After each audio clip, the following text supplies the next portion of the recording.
Yeah. yin to your yang. Okay, let's get started. All right, you guys hear me good? Yeah. All right, good to go. What's going on, everybody? How y'all doing? Doing well. How are you? Oh, hang in there. Let's see. Good, Chris. How you going? Hey, how are you? So let's see. I can figure out what's going on with this market. Anything? I took a nap for a little bit, and we look about How dare you? the same. No naps for you. So earlier, like you could see like a lot of these bigger alts were starting to move a little bit. The smaller alts weren't really. Ethereum Classic's up pretty good. There was a nice Litecoin. Litecoin, yeah, Litecoin. Litecoin was a bit of a leading indicator today. Bitcoin still hasn't done a whole lot. So yeah, I mean, we need for some market structure to get established as far as Bitcoin goes. These altcoins perform well when Bitcoin moves sideways.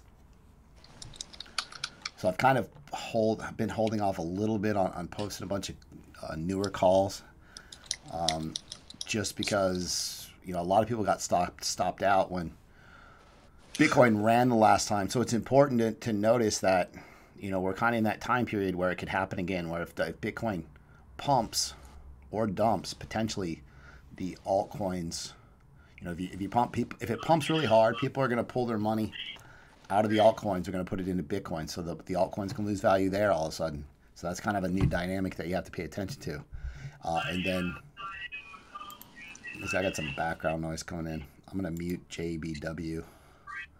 Yeah, sorry. No problem.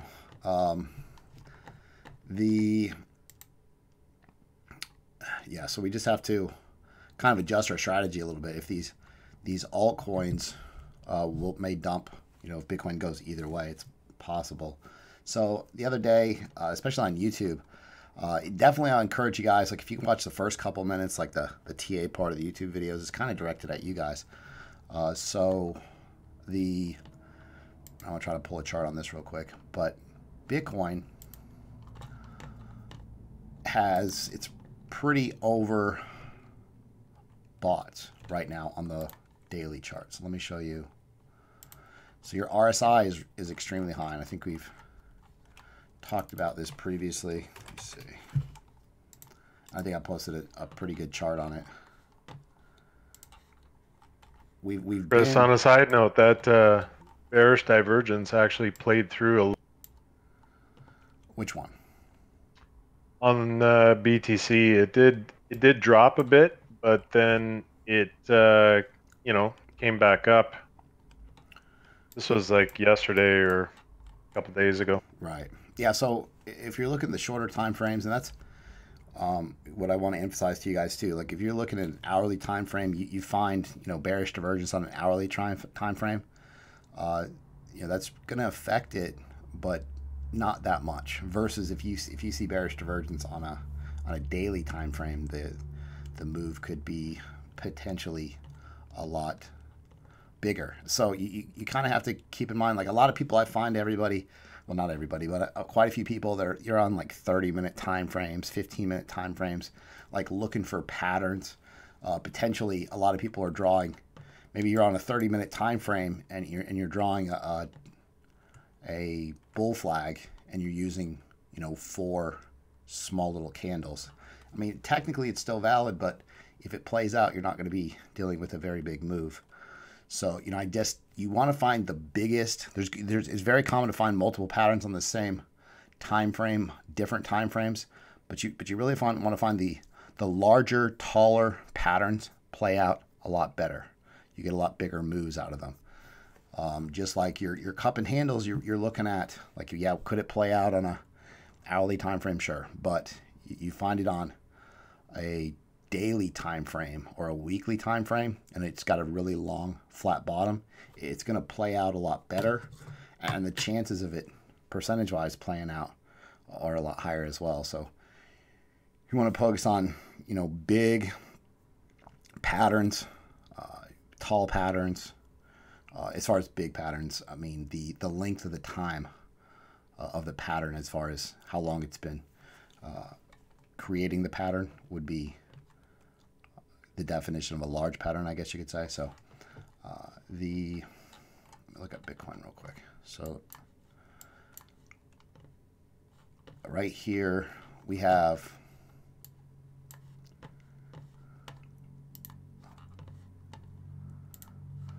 RSI we're at about 88 right now on the daily. And the last time we were here, we were at 81 time, and then we were at, I'm just drawing this chart real quick.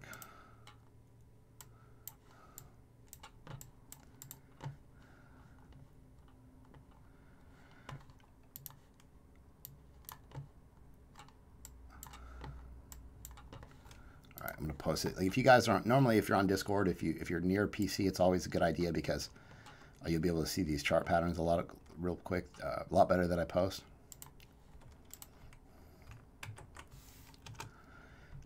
So this, yeah, if you look the last time, or when the RSI gets this high, if you look to see what's happened over the last 15 months, on these other occasions, you've had pretty significant pullbacks.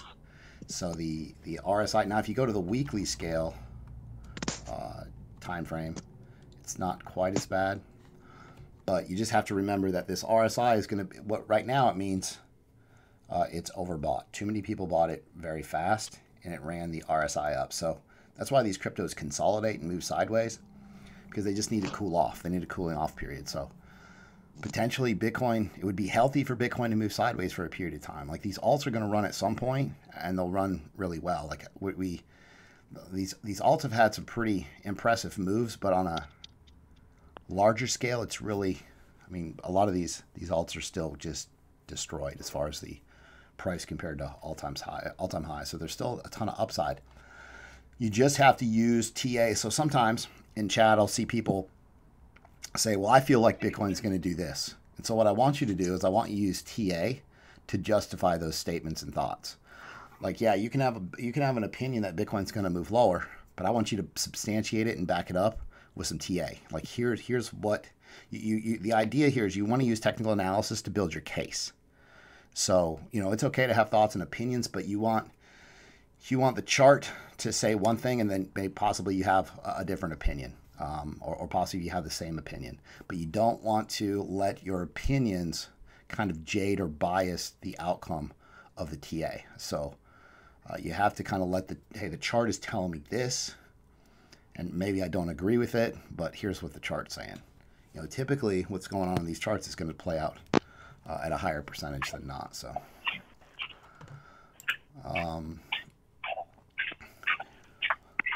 get feedback from somebody. It sounds like someone's walking or something. Or eating. Lawrence, I'm going to mute you. Okay, so no sound, please.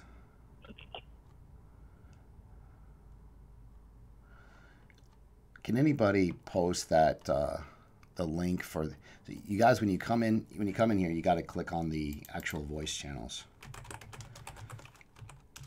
General crypto. Yeah, Chris, maybe you should tell the guys and girls too that you can actually mute your microphone, because I did the same. I was like, oh, how do I stop, my sound coming through? Right. And there's actually that mute button. Mm-hmm. Yeah, no, you're exactly right. Yeah, definitely on these, just because there's so many people, it's definitely important to mute your mic so that it doesn't, because it starts echoing. If other people's mics are open, then it kind of reverberates through everybody. So,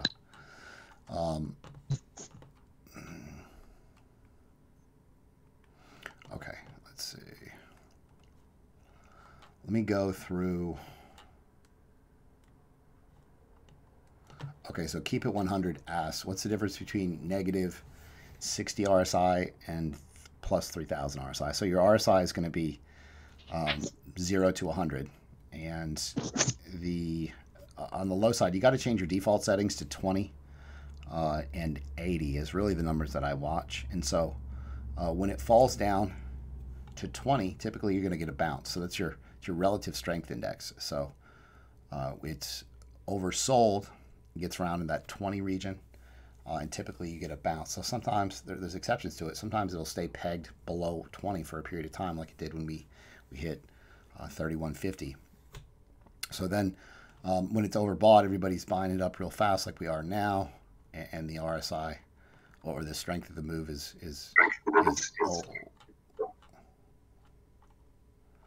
overbought. I think that's Crypto Tony. I'm going to mute you. Okay, so yeah, that's how it works. Like, you just reset your base. You guys, I definitely want to encourage you. Like, if you guys have to watch these videos. Like, the video, all this information's right here, and it's laid out. Like, I understand things a lot better if I watch the videos on it. So, like, what I look forward to is you watching all the videos and then asking the questions that you have that haven't been covered in the video, so I know what videos to create more of. Like, there needs to be a kind of a streamlined approach to this when everybody comes into the group, and I want to make sure everything's covered. But you know, I can't obviously make everybody watch the videos. Just know that there's a ton of information that explains all this in the videos, and I used to have to watch videos 3, 4, 5 times to understand this. Like, I remember when I was first learning like bearish divergence, bullish divergence. It's like watching the same video over and over and over, then practice and practice and practice. So, fib levels, somebody asked about. So, I'll just use the same chart.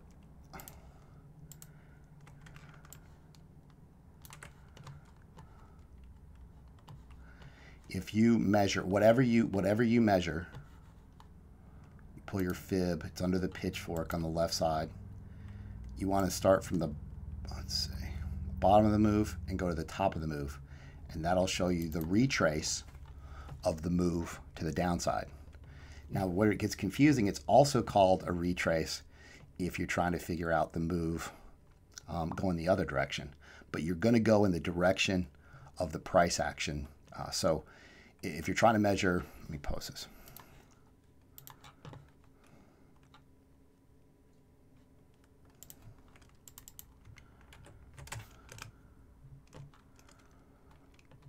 Okay, so if you're trying to find Fibonacci retracement levels here, if you start at the bottom red arrow and you pull up and you stop at the top, and then that's going to give you, on the way down, that's going to give you your retrace values. And then technically 0.5 is not even a fib level. It's Dow theory. However, it's still on the Fibonacci retracement scale. A lot of these bots are programmed to use these numbers. So, and then if you're trying to find the retracement going the other direction, you pull it from the top to the bottom. And then it's still called the retracement technically. Even though it's a positive movement for the crypto, but you're going to pull from the bottom down. So right now we're just going to focus on start from the bottom, move to the top. And that's going to give you a pullback, and just so it's not confusing. Like, some of this stuff. Who's that? With divergences, like some of the stuff like hidden bearish and bullish divergence, like we're just not there yet. If I start throwing that out there, everybody's going to be confused. So just to keep this simple, like if you have specific questions about fib levels going the other direction, I'll pull you to the side and we'll go over more stuff in detail. But for right now, that's the most important thing I want everybody to learn, is just to pull the fibs from the bottom to the top. And then as far as using the wicks or candles, the reason why TA works so well is because everybody uses it. It's kind of a self-fulfilling prophecy. It's kind of a self-fulfilling, Paulo, I'm muting you. It's kind of a self-fulfilling prophecy. So bots are programmed with these numbers, especially fib levels as well. A lot of them are going to buy at the golden ratio 618. Sometimes you'll see bounces at the 0.5, sometimes even the 382. So this is just one thing that I really want everybody to focus on, especially everybody that's new. Focus on learning the basics. I traded forever, for the longest time, with RSI, with volume, and the bread and butter is your support and resistance. Like, there's this entire school of thought that trade just on support and resistance. Like that's where you have to go back to the basics. So the other day, Bitcoin started moving. Everybody's trying to figure out, how do I do? How do I measure these moves? Like at that point, you just drop everything else and you're looking at primarily support and resistance. Like that's where all these big sell and buy orders are at, and that's what really delegates the price movement and momentum as far as the price action goes. So you have to kind of instead of there's such thing as overcomplicating technical analysis, and so a lot of people would even possibly say, me personally, my charts look like a third grader's, and that's great. That's what my goal is, not to spend an hour on a chart with every single thing. You can make it too confusing. Like there's a point where it's almost the law of diminishing returns, where if I want to spend an extra 30 minutes on a chart making it look pretty, I could do that, but what for? So what I've found is if I could get the basics covered, you don't have to be a master at TA in order to make a ton of money in this market. Really, I just want to get the point across here. Here's where like on these cups, here's where the resistance is at. Volume's going to tell you what to do. You're going to get a candle body close to confirm it.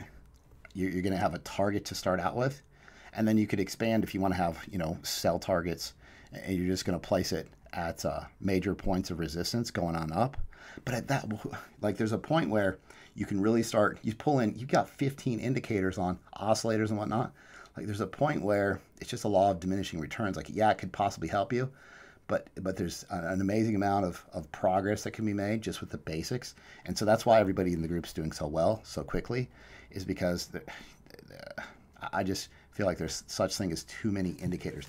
Yeah, if you want to be a pro on Wall Street, that's one thing. However, you don't have to get to that level early on, and it just really simplifies things. So people in the group are doing amazing, and we've kind of taken a simplistic approach to this. So yeah, definitely hats off to you guys. Everyone's been doing phenomenal. I read through all of the chat groups all the time. What I definitely want to encourage everybody to do is try to consolidate all your thoughts and everything you're thinking about this particular move, price action, or pattern, and put it on the chart. So it takes a little bit more time, but not much. I've got a video on using Coinigy. I even posted it. It was set at the right timestamp. So yeah, as much info as I can get on these charts, because if I'm scanning through, if it's a very active discussion, like you might miss some of the verbiage discussing this specific chart. So it really helps everybody in the long, especially yourself, because it kind of consolidates everything. And then I know, okay, well, here's a chart. It's not just a couple lines. Here's what I'm thinking. And so then I can kind of get into, some more details, and everybody else can kind of understand your thought process. So if there's something that's maybe a little bit off or incorrect, it's easier to pick up on that. But I feel like that's one of the things that's made this group so amazing. I can't even stress to you enough how phenomenal the group's doing, because we work together as a team. Like teamwork makes the dream work. And this thing, like that's the X factor that I really didn't quite give the amount of credit to as what I realize now. The fact that we have 350 plus sets of eyes watching this market, all of a sudden we can compete against a lot of other traders who have teams that move this market. These whales, institutions, is smart money, and that's what it's all about. That's what's going to make us so successful in the future, and that's why I get so pumped about this. You could probably tell on YouTube, like I get excited about what we're capable of, what we're already accomplishing. Like another thing I want to talk about is the fact that there's a point where so everybody's making a lot of progress real fast, and I think it's important to acknowledge that. But if you get, let's say you're frustrated about something, or if you have a lot of things going on around you, let's say you're not getting enough sleep. This is the one that gets me. If I'm not getting enough sleep, I'm kind of crabby. I'm not, like, that's a point you need to walk away. Like, take a break from trading. Like, you don't want to trade when when you don't have enough sleep. If you're drinking alcohol, do not trade this market. If you're like, this is a business. You have to be on point when you're trading. So try not to let everything else around you. And when you notice that, it's okay. Take a break. You walk away. Sometimes the flip side is if you're making a bunch of killer trades, you feel on top of the world, you feel invincible, and all of a sudden this market will take it right back from you in a second. So you kind of have to be able to balance those emotions. And so what I definitely encourage everybody doing is you want to write down a plan. Like I always keep it in notepad right in front of the computer, and then I'll go through it on a regular basis. And possibly I'm crossing things off, and it could be notes just about anything, but you kind of want to approach this in an organized manner. What I don't want people doing is sitting down at the computer and like, hey, I want to get into a trade. I want to find something to trade. Like you have to let the trades come to you. Like you cannot force these trades.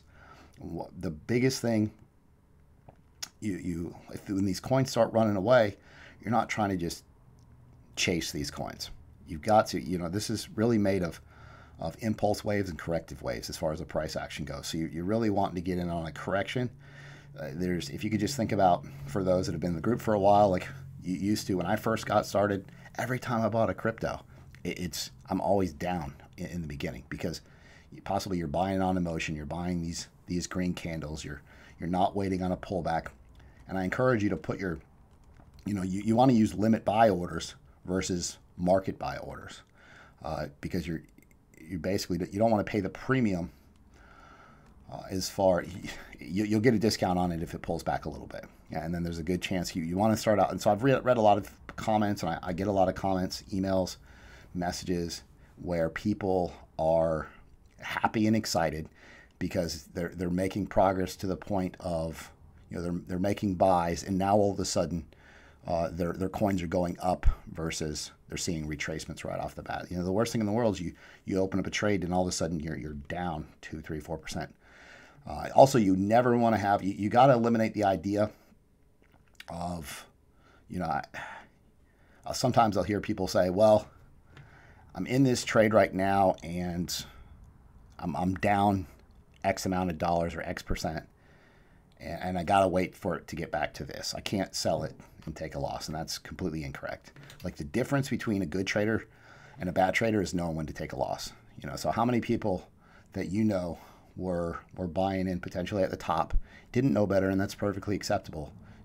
Nobody, but most people, 99% of people don't know better in the beginning. Like you're going to think you've got to make your money back, you've got to get out of it, but you get stuck in these coins, and that money, not only are you taking a loss there, but you're with that money, you're not able to let that money work for you, so you're making gains on that capital as well. So it kind of works against you as far as that goes. Let me read some of these questions. Yeah, on these, you can set push to talk, mute's always good, just because we have so many people in here. And then what happens if a couple mics are open, then a lot of people will have their speakers on. And so then it kind of just reverberates through the entire, it gets kind of out of control. Jonathan M. You guys got to, he's in here now. You guys got to click that link. Let's see.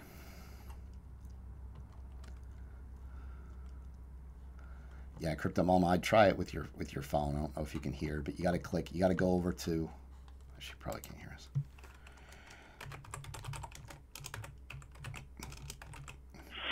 Hey, can you hear me, Chris? Yeah, what's up? Go ahead. Hey, how can I look at what you're doing right now? It'll be on the video tomorrow. It's just responding to questions. Oh, okay. Yeah, then I'll post the charts. It'll be in here. Potentially, YouTube used to give me a problem live streaming with this because you have to have 1,000 subs. So we're not quite there yet.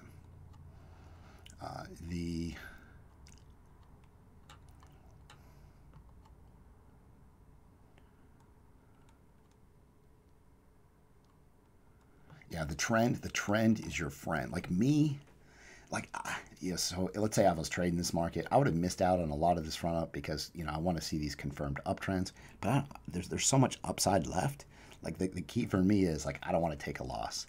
Like I hate losing money. So if I miss out, if the money's not made in crypto, catching the bottom or the top, I mean, it can be done, But if your career was built on catching the bottom and the top, you probably wouldn't have a career because it's difficult to do.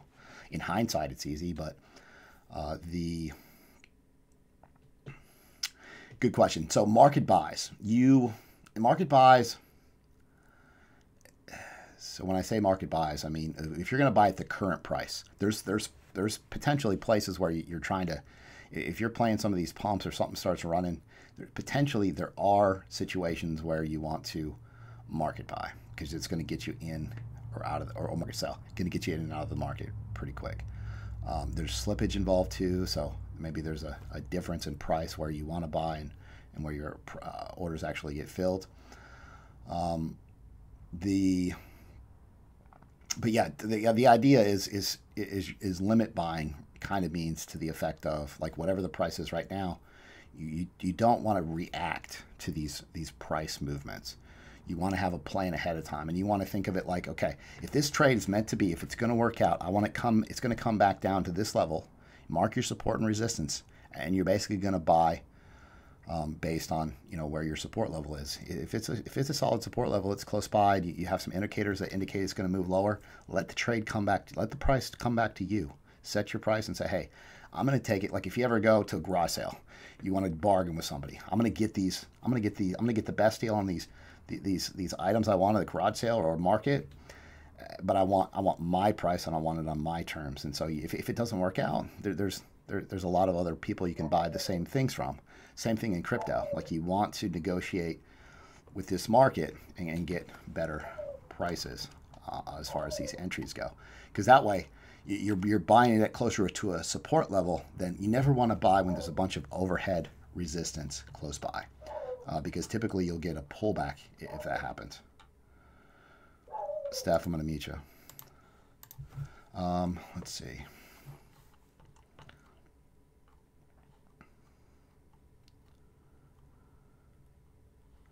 Okay, Crypto Tony. I had to meet you earlier. I mean, you probably can't hear me. He's not in here anymore. Okay, go ahead. Somebody with a question while I get him taken care of. Anybody?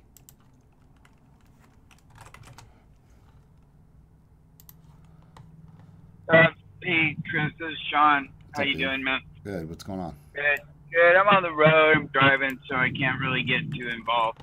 But just a comment. Yeah, great job. I want to second that.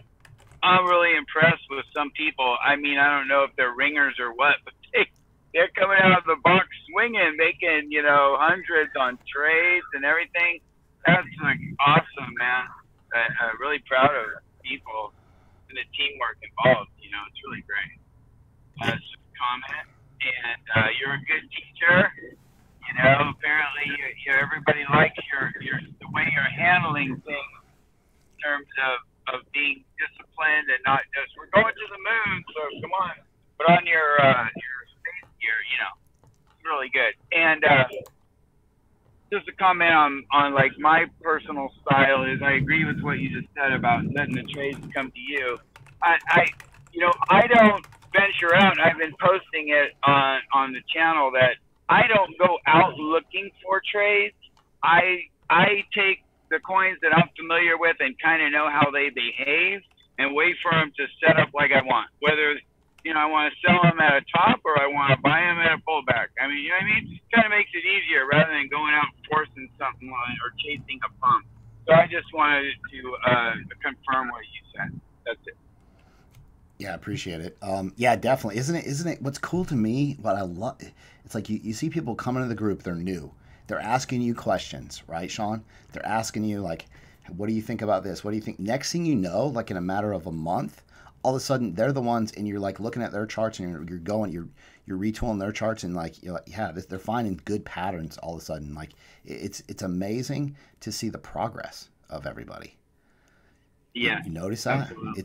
It's yeah. Like, people come in and they really don't have any skills as far as TA goes, and then all of a sudden, like just by repetition, posting chart, the environment that we've created, it's phenomenal. Like I've never seen anything like it. Yeah, really amazing. Yeah, speaking for myself, I've never drew a chart before until I started watching your videos, and now I can draw charts that are fairly accurate for at least for what I'm trading on. It's really amazing.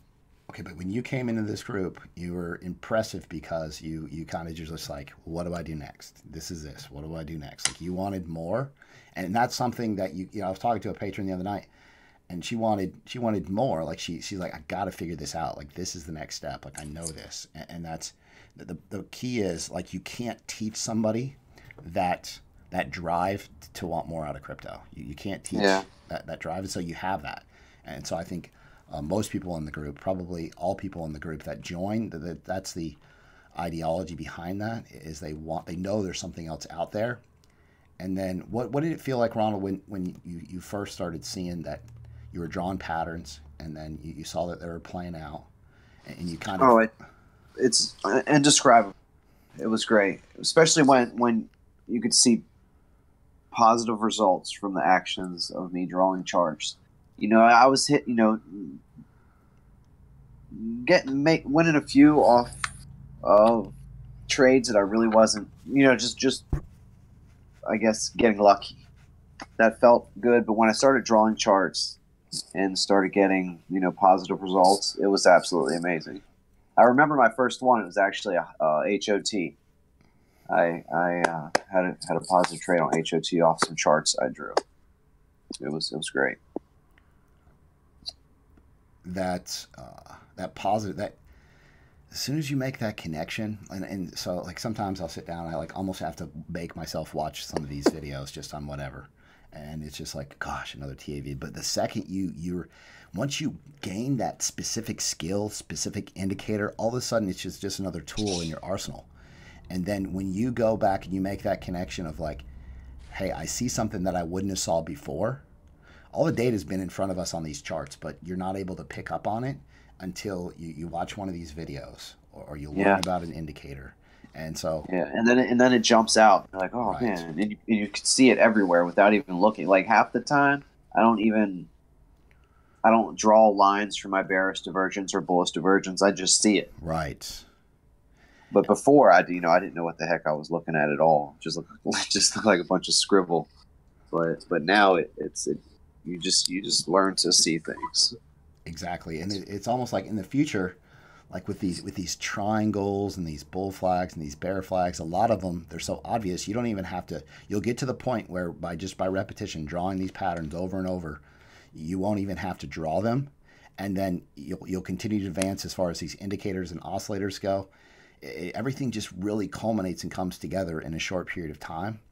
And you guys have to look around at everybody in the group. Like these, everybody is coming and they're new to this. Like look around you, everybody else is new too. So if you're brand new just coming in, 2 months from now, everybody's going to be asking you like, hey, what do I do on this chart? The new people in the group, they're going to be, well, what do I do about this? And you're going to be answering their questions because you're going to know the answers because people helped you how to do it. And they showed you, here's how this works. Or so all of a sudden, and I think for me specifically, for sure, having this group has helped my TA exponentially because it really reaffirms everything that you're doing. And then if you're kind of not sure about an answer, like I'm Google, let me find this out, let me figure this out. All of a sudden, when you start showing everybody else what to do, like everything just starts coming together a lot more. So I encourage you to reach out. Not only does it help the person, it's going to help you tremendously too. And so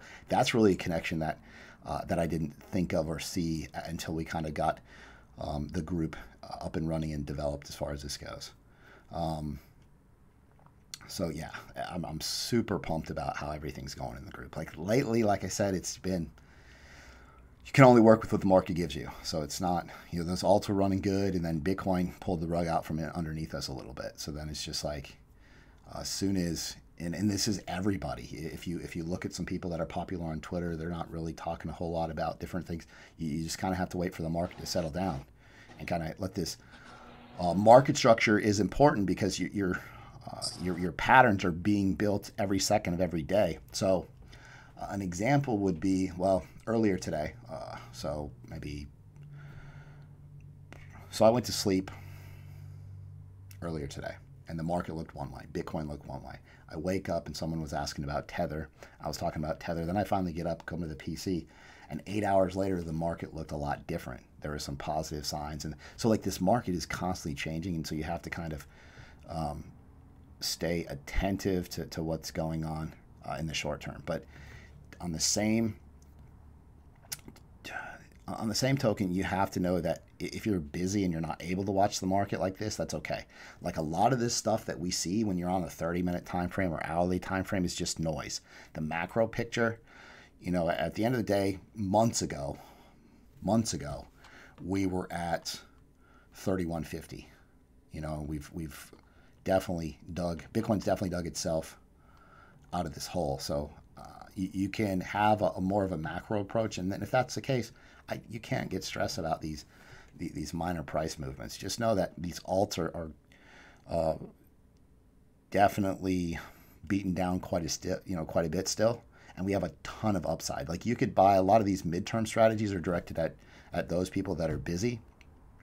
I'm gonna have to, used to be I'd sit in front of these monitors and watch these charts for 8 hours a day, and then it's to a point now where I'm so busy where I'm gonna have to use some of these midterm trading strategies. So hey, Chris, I have a question. Sure. When you get a chance. Yeah, what's up? Go ahead. The spreadsheet that you put up. Yes. Are these for like short-term gains or like long-term or midterms, or with all those coins you have listed? Okay, so he's talking about the VIP spreadsheet, which is basically just because you changed it. Before we used to have something different, and then you would put short-term, midterm, and then now it's a spreadsheet. So I'm just like confused, like what's going on. Okay. And we made a different spreadsheet in the other group. So I'm just like all over the place right now. If you could let me know, please. Okay, sure. So mine was the idea is I just wanted a quick way for the VIPs to have everything in a consolidated format. So everything's right there. Here's everything that I posted. Like you guys, the admins, just so everybody knows, the admins are working on like the next level spreadsheet where it's going to have a ton of data. They're going to be able to keep up with it. It's going to be pretty solid, and that's going to be kind of something separate. Then some of my data will be moved from one spreadsheet to the next.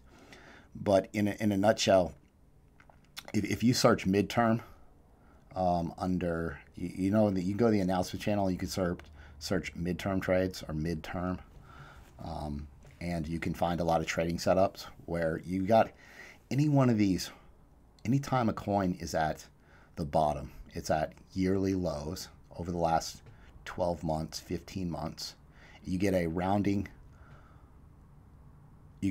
bottom. The rounded bottoms are bullish reversal patterns. So your double bottoms, inverse head and shoulders, any one of these can be a midterm hold. And you could buy, and you can make every all right now could have a midterm trading strategy. You're just going to hold it longer. However, I've got some charts specifically targeted at people that are busy, and they're you just search midterm, and they were posted a couple weeks ago. Also, like I said, there's a spreadsheet that I have. It's just a list of every chart that is being posted, so that if you don't want to search through all the messages, you want to find my charts. Obviously, they're probably posted in announcements, but you can just have, this is spreadsheets updated in real time, and so you can bookmark it, and then you can see literally as I add a letter or a word to it, it's going to be updated. So maybe just a easy way for that's my strategy of the spreadsheet that I have. And then admins are still retooling what they have, which will have a lot more information on it as far as how coins are playing out, the possible percentage of gains, and just a lot more statistics. But with that, there's a lot more upkeep. So does that answer your question?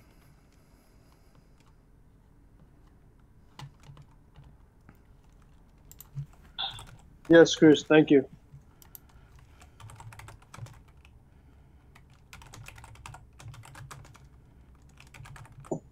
Any word on the VIP Discord, or still trying to figure it out? Yeah, I'll probably get those started at random real soon. Awesome. So I want to make another comment, Chris, Yeah. Sean. You know, my niche, well, not my niche, but one strength has been spotting coins coming off of that rounded bottom and then going into breakout. So, you know, nice. But once it peaks, then it's, I won't say struggling with it, but then you're in another phase. You know what I mean? You're in phase 2 of tracking that coin, and it requires a completely different set of skills. Right. Because then you're either in a you know, it's going to jump up another level and break out some more, or it's going to slow bleed. So, you know, that's a touchy territory, and it requires a set of skills that takes profits and allows for maybe rebuying, you know, on the retrade. So, just wanted to throw that out there. It's another, because we're the point on that is we're moving from a bear market to a better market. I won't call it a bull market. So, you know what I mean? The landscape, they're changing the goalposts on it Right. as we speak. Agreed. Yeah, it's definitely important to understand, like, these patterns. There's really an underlying bigger picture that involves support and resistance that is the reason behind the patterns actually playing out. And you could easily understand support and resistance and not use patterns at all. But the patterns are just kind of a really beginner approach to, it's like, hey, match the shapes. We've been doing that since we're born. Match the shapes. Here's the game. Match the shapes. And then all of a sudden, the support and resistance level, like the top of the cup, the confirmation line, like that, what that is, you're basically buying the breakout of that resistance level. And so all you have to do is equate, or you basically continue that, and then continue to find resistance levels that are major, you know, daily, 12-hour type resistance levels that you find in those time frames, higher time frames, typically stronger support and resistance. But this, you know, just like you're going to take profits before really strong overhead resistance, because why? Everybody else is. You're going to, you know, try to buy a pullback to fib level 618.5 or strong support. Why? Because that's, you know, where everybody else is buying it. So once you can identify easily, you could toss everything we learn out the window and just know support and resistance and do real well in this market. It's just easier, from what I found for me, it was easier to kind of jump right into this because it's kind of a simplistic approach that a lot of people can understand. So I kind of gravitated to that, and I think it's equated. It's definitely everyone's performing real well who's kind of picked that up.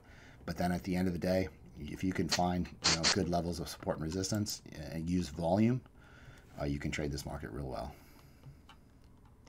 Hey, Chris, I wanted to hop in here for a minute and dial it back to earlier in the conversation when you were talking about people posting charts and having them write on the chart what their thought process is regarding what it is they're seeing, and that's great.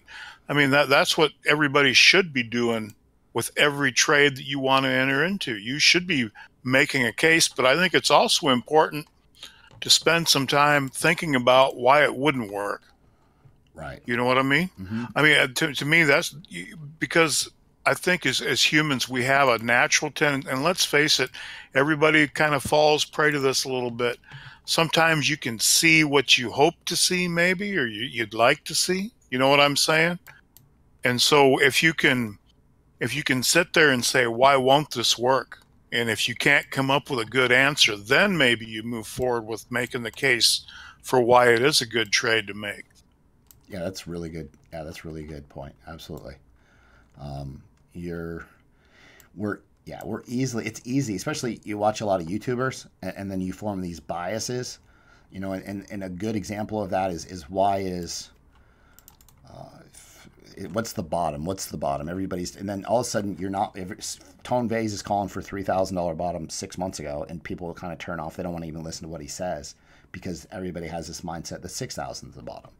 So you kind of have to, you can have selective hearing or not pay attention to those based on this bias that you form. So the idea of TA is, sometimes I'm like, I don't even want to tell you guys this, but this is what the chart's saying. Like, I don't see how this could even happen. How is this possible? But this is what the chart is telling us. And so you have to have that mindset, like what the charts are saying is probably percentage-wise going to be correct as far as that goes. So it's okay to have opinions, but what you'll find is over time, the percentages of the TA plays out a lot better than what we feel, what we think, basically because this market is designed to play on those emotions. And you know, you were making the point earlier too about indicators and how less is more, and I couldn't agree with you more. Really, all you need is price action, volume, support, and resistance. Right. You know, I mean, just with those few things, maybe RSI, you know, Right. Mm-hmm. throw that in and you can do pretty well. You know, this market, I see some, you know, and some people are just, to me, it clutters it up, if you know what I'm trying to spit out here tonight, I guess is what I'm trying to say, that it's too much information and just it makes it difficult to make a real decision. I agree with you that less is more when it comes to indicators. Exactly. Like if you want in anything in life, if you really need to specialize and perfect something in order to expand and broaden your horizons, you know. So what it does if you start off with the basics first is it gives you a lot better understanding, and it's a lot easier to you'll find yourself being more successful. For me anyways, it worked, and so it worked really well. But then what I've noticed is then it's like all those things become second nature real quick, and you can like see in these patterns. You don't even have to draw them. You potentially. So I just started using MACD a lot, but now this time around, it's easy because everything else is second nature, and so you introduce one variable, and you let's say if you're not 100% on it when you start, you'll still do really well because you're able to kind of just focus on the MACD because everything else is already situated and figured out. Somebody asked about Mt. Gox release of Bitcoin. So I don't think so. They're basically going to at some point give everybody a percentage or portion of their Bitcoin back that lost from Mt. Gox. You know, so I was talking to a gentleman in the group, and he had bought about 100 Bitcoin back in 2013 when he got into crypto, and he lost about 35 Bitcoin to Mt. Gox.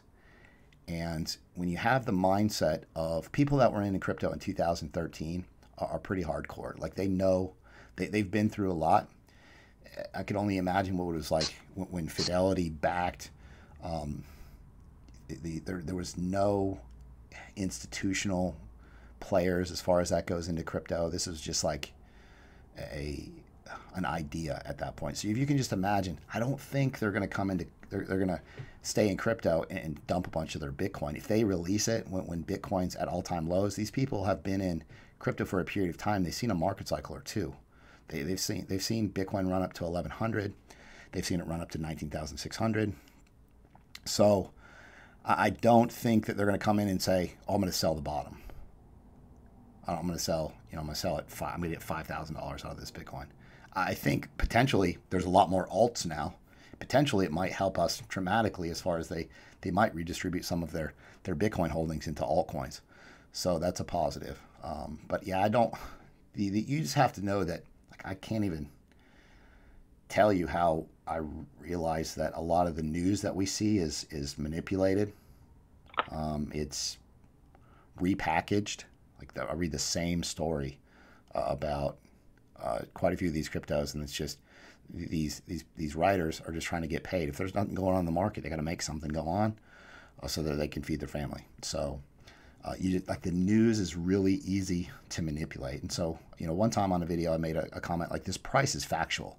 Like this price, whether we like it or not, it's factual to the point. Can you manipulate price? Yes, but you can't manipulate it from a macro perspective, I don't think. So the price is pure in that sense. Like it defines supply and demand as far as the price point of any cryptocurrency goes. So is it, you can manipulate, yes, but the news is easy because you manipulate the news and you manipulate everybody. You definitely manipulate all the retail traders because they're, you know, for a couple $1,000, you can, you know, buy a couple news stories and really move this market. You know, for $10,000, you could probably get 5 or more news outlets to cover whatever you want to cover. So I've covered stories on it, just how there's anything, a lot of things in crypto, probably other facets of life too, but you pay a certain amount of money, you can make people write what you want to. So I don't think Mt. Gox is going to be as bad as the news plays it up to be.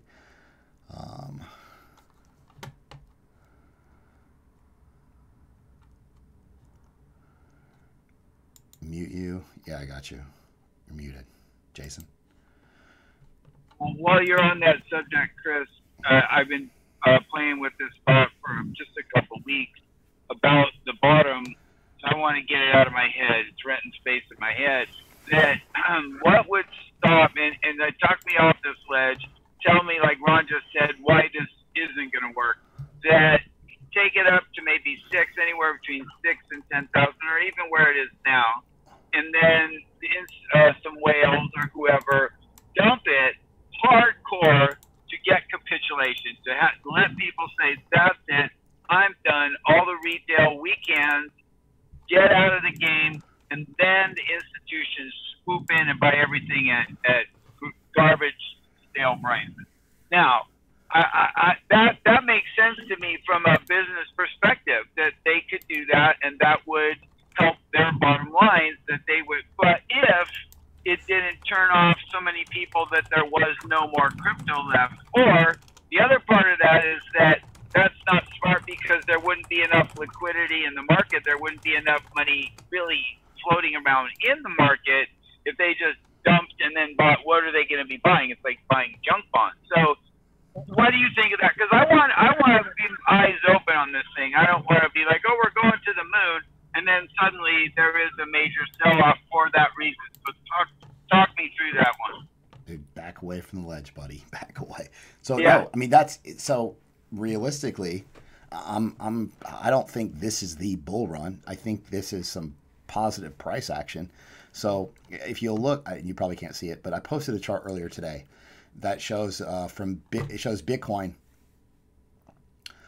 back in 2015, and basically you have a huge sell-off in a matter of Bitcoin ran down to around, anyways, $150, and then it jumps up to $300 in 2 weeks, so it gains 100%.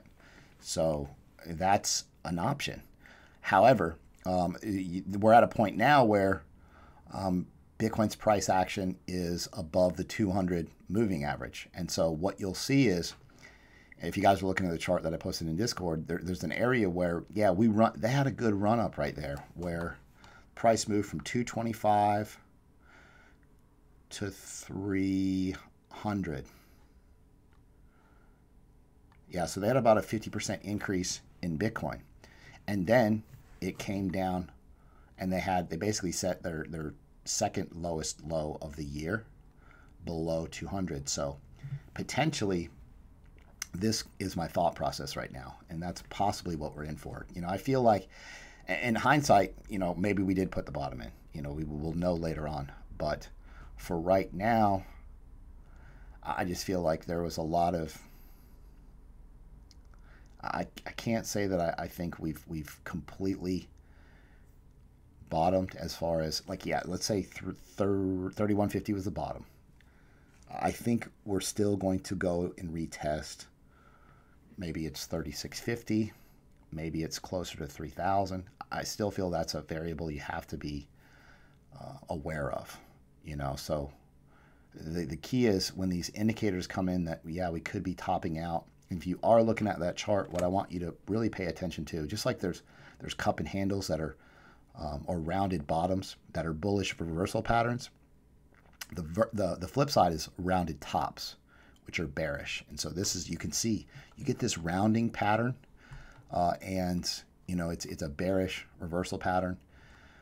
So this is something that you kind of want to keep out, you know, keep in perspective. You know, so I tethered, quite a few of the people in the group tethered. You know, but I tethered, I think, the first time when it was about 7,500, and so I completely missed the drop from 7,500 down to 3,000. So. However, I didn't catch a lot of this run up we're in right now, but at the end of the day, I'm kind of focused on there's plenty of time and opportunities. Like, you can't, if you missed a move, you can't get stressed out about it. Like, there's so many opportunities. Like, we're going to look back in a couple of years and wish we would have bought a ton of Bitcoin at 3,000 or 4,000 or 5,000 even. So you kind of have to just be good with that as far as on an emotional level. Like, you can't get so upset or distraught over these moves. Just know that it's on a macro level, everything's going to play out. Everybody's going to be fine. Everyone's going to make a bunch of money. But yeah, there are ways, and we're doing exactly what we need to do to as far as these trades go, to increase our capital. Because what you'll find is that over the long term, you know, if you make $1,000 and you're added to your portfolio right now, you'll see, you know, at worst, these cryptos are going to 10x. Bitcoin's going to get to 30,000. It's going to get to 40. It's going to get to 50,000. So it's going to 10x. It might be a year, 2 years, 3 years, but there's a point where it's going to get to 50,000. So that $1,000 you make right now trading is going to be a $10,000 gain to your portfolio. So that's why I'm kind of big on protecting your capital in times when you don't know exactly what Bitcoin and crypto is going to do. Like me, I feel a lot safer, especially going to bed. Like, this market will destroy you while you sleep. But yeah, Sean, I think that potentially your line of thinking is probably correct. It's going to be hard to run up and break through 6,000. Like, I would be completely shocked if we run up the first time and break through 6,000, just because it's very, very, very strong resistance, because we tested it all of 2018. So a lot of people would say there's the bull market actually starts at 6,000. Some people say more like 10,000. But I definitely think that we're headed in the right direction right now. And at some point, you know, we'll probably see a retrace and we'll test some lows to some extent. I think on a micro level, I think in the short term, we'll probably test this 200 simple moving average. Like, we broke above it on the first attempt in over a year. So yeah, I mean, it needs to be tested. So, you know, I'll probably pick up some crypto at that point when we retest. And basically, you're buying that bounce. So you're just like these breakouts. You're buying, you know, cup and handles when they break out to the upside. You get that. You get a candle body close. You get a bounce. Potentially, you get a V-shaped recovery, depending on how fast we fall. And then those are good. Or you see a inside. You see some bullish candlestick patterns, inside bar reversal patterns. So those are things that I'm looking for at the 200 simple moving average on the daily to happen. However, if we break lower at some point and move down, you know, obviously you'd want to pick up on those signals as well. And, you know, it's real important to use Tether at that point. Hey, Chris, quick question. Mm-hmm. What if we don't go down back to 200 moving average and we never test the bottom at that point? You don't think it's safe to get back into the market at the moment instead of being in Tether? What's your goal? What are you trying to do? You're trying to do what? What's your plan? Well, on a personal level, I'm tethered up right now. Okay. I've been waiting for the dip to 4,600 or so to go back into the market, but I'm being optimist that we're gonna go back down to 4,600 or so and then get back into the market. But what if it doesn't and we never test the 200 moving average? And this thing probably pops off and goes up to 500 to 6,000, and the difference. Just now you're making the difference that you lost. That's the goal, right? The ultimate goal is to have as much as Bitcoin you can, right? So every Satoshi matters. So that's the thing is, what if we never go down to the moving average? That's my question. What's the next move, right? So you always mention like, hey, be prepared. Always have a move.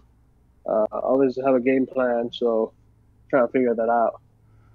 Okay, so a lot of people would, in 2017, when we were at 2,500 and we're at 3,000, and then we, over a period of some months, then we moved up to 19,600. Most people would think, well, we're never going to see 3,000 again. You'd be surprised how many times, and like when you're new to this market and you're new to trading, Sean's a good example of this. Sean, he would get fired up about XRP back in the day. I mean, like he maybe like XRP would just make a move, and I'm like, Sean, I promise you, just be patient. Like it's gonna pull back. These coins pull back, so you can't. Whether you realize it or not, you're learning a lot right now just based on what you're experiencing and what you're experiencing, and. Yeah, I feel like 200 simple moving average is going to be tested at least. If we don't go down and we don't hit any lows, then we don't. But you can't be upset. You can't feel that missing a move is anything like taking a loss. And so, a potential idea for you, if you don't know what to do, like you don't have to ever tether 100%. It's if you like, you have to kind of judge, and you'll get a feel for this in time as it goes on. And a lot of people ask, well, how do I know where to take profits? And there's a whole 30-minute conversation that has to happen, and there's whole strategy, and there's no white or black answer to that. Okay, you basically in the beginning you're going to want to take profits where everybody else is taking them, and that's at major resistance levels. But to answer your question, you kind of want to scale in. Depending on, you see, let's say you see some bullish signs and you scale in. Maybe you're buying a percentage of your portfolio, and then as it becomes more bullish, you're continuing to scale in, and then more bullish, you're scaling in. So you're kind of building that as the price action gives you data, because after a big move, that's the hardest part. Like the reason why I really opened up this group as far as these calls, because Bitcoin was putting in a series of higher highs and higher lows. Like it built a pretty good, positive price move as far as price action goes. So you have to kind of be able to recognize that. Whereas like we got in a nutshell, we got a huge move, and we need, like, the way TA works for us for trading patterns is we have to wait for that market structure to be built. Now, flip side is this: there's no trade you're going to make ever that doesn't have risk. So if you feel like the risk is if the risk to reward ratio is in your, if it's on your side, if the risk is low, the reward is high, then you put your stop in place and let it ride.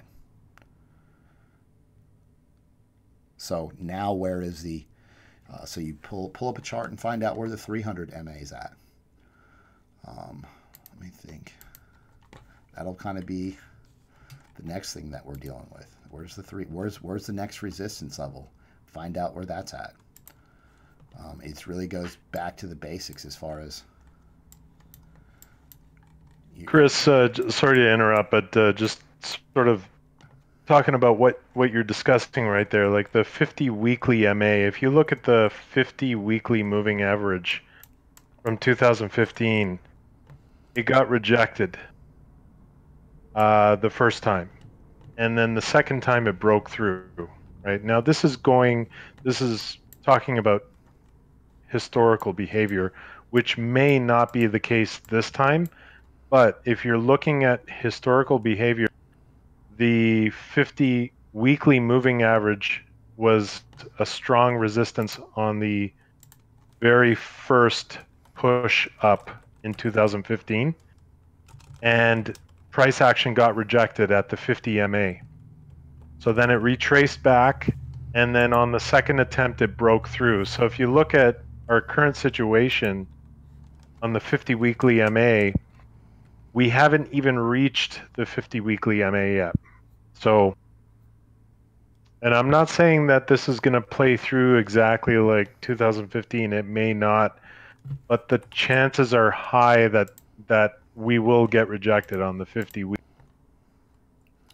And we'll retrace back, and that'll be another buying opportunity. Let me see. Let me look at the weekly. All right, so you got the 300 SMA at 53.14 roughly right now. That's on the daily. Then weekly, these moving averages will definitely, you got to go to Bitstamp to use these if you want to look at previous price action like he was talking about.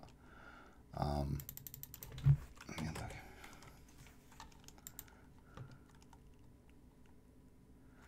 So the 50, it's right around, yeah, 57.50. You think we'll get rejected? Yeah, I think we'll get rejected by the 50 probably.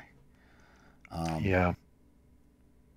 And that's really the top side. And I think, let's say, would you agree that 200 SMA is going to be tested at about 46.50 more than likely? So that's really your range.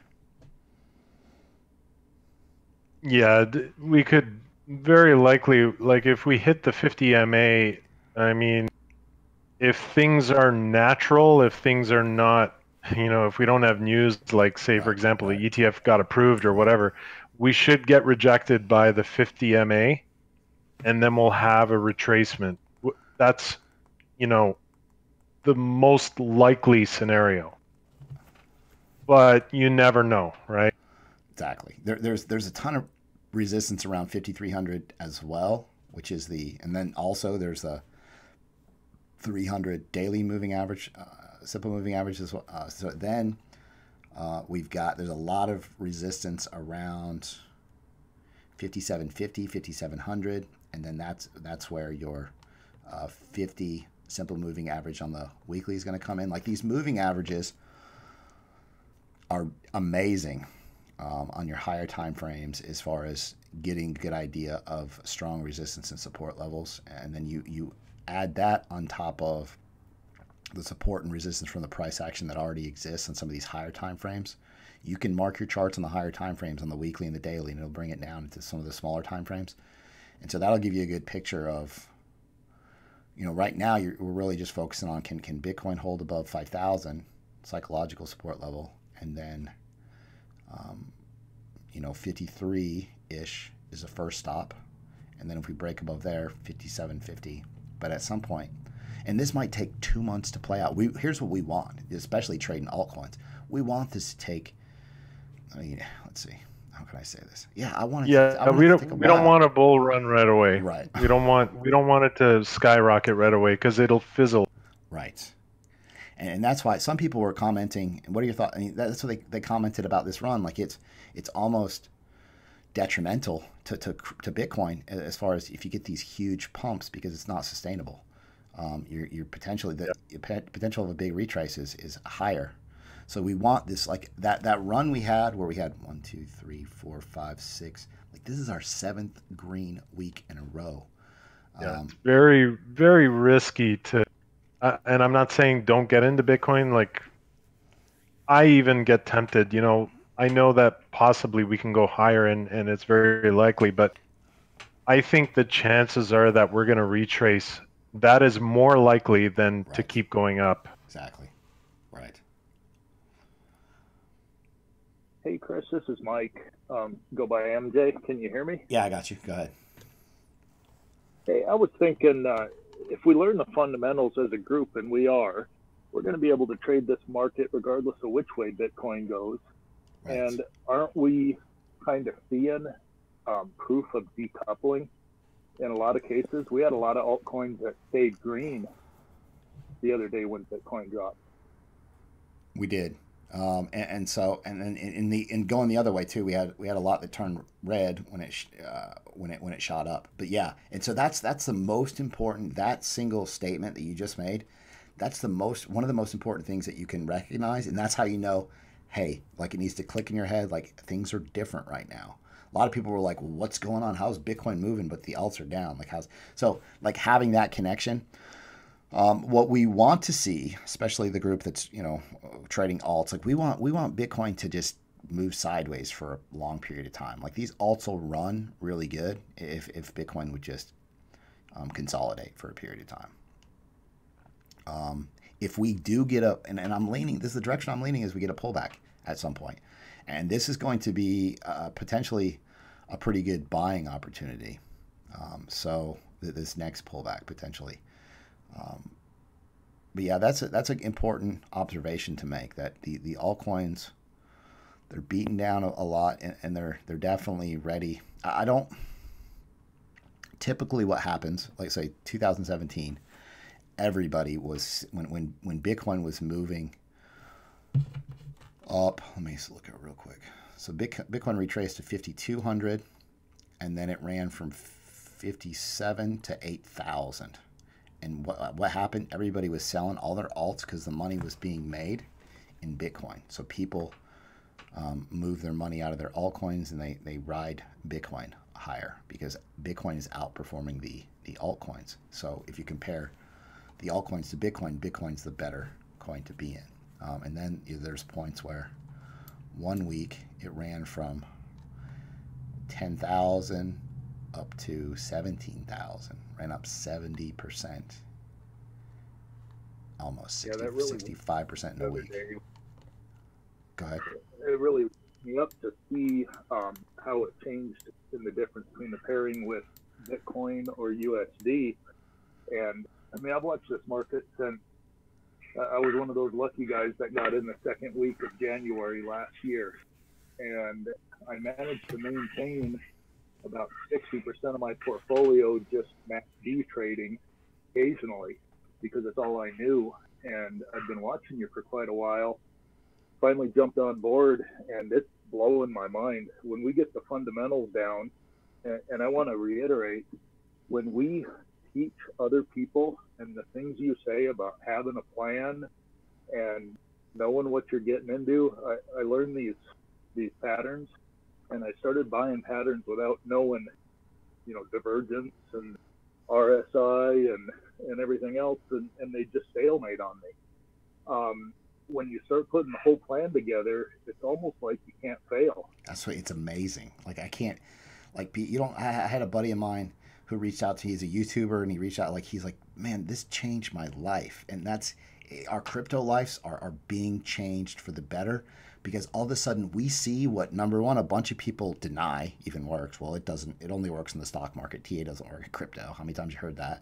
Or, yeah, there's so many people that don't know it. They don't understand it. They think it's this huge, it's so hard to learn this. It's this daunting task. But if you, like you said, like you start out trading with just MACD, and then you start to put other little pieces of the puzzle together, like there's a point where, like, yeah, well, we can't lose. Like all of a sudden your decision-making process is completely different on buying these cryptos and selling these cryptos. It's amazing. Well, I'm 100% more confident this week than I was last. And every week it builds. And I can't stress, the more we help each other, the more we're going to grow as a group. Right. And that's because everybody's a piece of the puzzle. And let's say you reach out to somebody and you say, hey, this is how it's going to basically reconfirm that, and it's going to increase your skill set as well, because it's just like that constant repetition factor. And that's why I think the group has done so well as a unit, because everybody's working together. And then you get the X factor of, hey, this coin's blowing up over here, this coin's pumping over here. Like you all of a sudden have this alert system where as soon as these coins start moving, because it's even if you're just watching the top 100 on CoinMarketCap, you're trying to find out these pumps. If you're, it's really a challenge to have. You can't be in only so many places at one time. How long have you been in the group? Who was that? Sorry, got in about a month ago. This is MJ. Oh, Mike. MJ. Oh, got you. Yeah, I got you. Mike, how you doing? A month. I got discouraged the first week and kind of walked away for a little bit, but I've been in crypto since January last year. And Right. to be honest, this morning is the first time I ever used Tether. And I just didn't understand it until the other day when I started seeing how everything reflected that big run up. Right. And, so we learn a little bit every day. And making good trades. Yeah, your charts are I can see the improvement. Like your charts are, you can tell you've learned a ton. Like you've learned a lot. Of course, I obsess a little bit, so we'll get it. Right. I'm on there a lot, but I'm trying to do more of the swing trade stuff. No, that's awesome. No, I definitely appreciate your feedback. Hey, I got a question. Go ahead. What is a good portfolio tracker that I can add the coins in myself? Like, I don't want to have to download my API key, the app. You use Blockfolio? No, I don't use anything. What good one is? Like, I'll download it right now. Yeah. What do you use, or what do you recommend? I mean, Blockfolio works. There's I guess I'll let you guys chime in on this one. What's the best one? Blockfolio is good, but it only works on your phone. Okay. Did you know That's that? what. What do you like, Sean? What do you like? Go ahead. Well, I like Blockfolio, but like I said, it only works on the phone. I tried to download the app, quote, on my computer, and it wouldn't. It just didn't exist. So if anybody else knows, I'd love to have it on my computer. It's kind of like having CoinMarketCap, on your computer, but on your phone, it's really good. Although sometimes it's a little, I want to say, inaccurate the way that it translates data, but it's great because you can see pumps and dumps instantly. Can you set alerts? Huh? Can you set alerts, price alert? Yes. Yeah, you can do a multitude of things. I haven't even tapped into everything with it yet. Right on your phone, so my portfolio, when I started reloading stuff, it didn't transfer over my coins. So, and I kind of been discouraged for the last couple of weeks with this phone. Like, oh my God, I got to load in all these old coins and my balances and all that. That's the only downside of it. But yeah, it's right there. As a matter of fact, that was something that improved my trading skills, because you can watch what's pumping to the top and what's dumping to the bottom, and you can start noticing patterns by just looking at your phone and go, oh my God, that coin's up 10% every 2 days, and it's down 10% every 4 days. Yeah. You can see some funny stuff like that. Really good. Yeah, it's the same as Delta. Does anyone use Delta? I was just about to mention that. Yeah, can you tell us about Delta? Yeah, Delta's pretty much the same, but I was playing around with it on my phone tablet, and I could sync it, so I didn't have that issue. So I could easily just sync it, and then all the coins go it. So that was no drama. Does it work on PC? Yeah, I haven't tried that yet, so I'm not too sure. I got you. But I am having issues, though. I have started tethering. Okay. And I've noticed that, my Bitcoin is out of whack. So I don't know what's going on there. I've been trying to go through it just to see, but it seems it all matches up. But I'll either have too much tether and not enough Bitcoin, or the other way around. So I don't know what's going on with that. Okay, so you have to remember that number, when you look at Binance, it'll give you a Bitcoin number as far as your valuation goes. Like if you're in all tether, it'll give you a number of Bitcoin. And what that is essentially is your purchasing power, the amount of Bitcoin that you could actually buy with tether included. Let me write this down to make a video on. Put in my tether video. So I need to explain, because a lot of people were real confused about this. when Bitcoin shot up in price. Because what you're seeing, especially if you're in Tether, Bitcoin shoots up in price. If you're in Tether, that Bitcoin number on Binance goes down. Because that's the number of Bitcoin that you could buy if you basically changed your Tether back into Bitcoin. So that's why that specific number, like when you're on your phone, that number right there, right above your $ fiat amount, right above that, it'll have your Bitcoin number, and that's your total crypto holdings Bitcoin valuation. When you're in Tether, that decreases. That just means your buying power decreases. Your dollar value stays the same. And so that really confused a lot of people. So I had to kind of go back and kind of play that through my head again, just so I tried to understand where everybody was at a loss. Does that answer some of the question? Yeah, kind of. I'm going to have to have a look at that, I think. So, okay, let's say Bitcoin right now, let's say Bitcoin's at 5,000.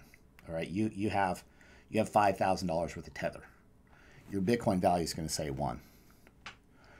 Bitcoin doubles in price, but you're in Tether. You still have $5,000. You still have that 5,000.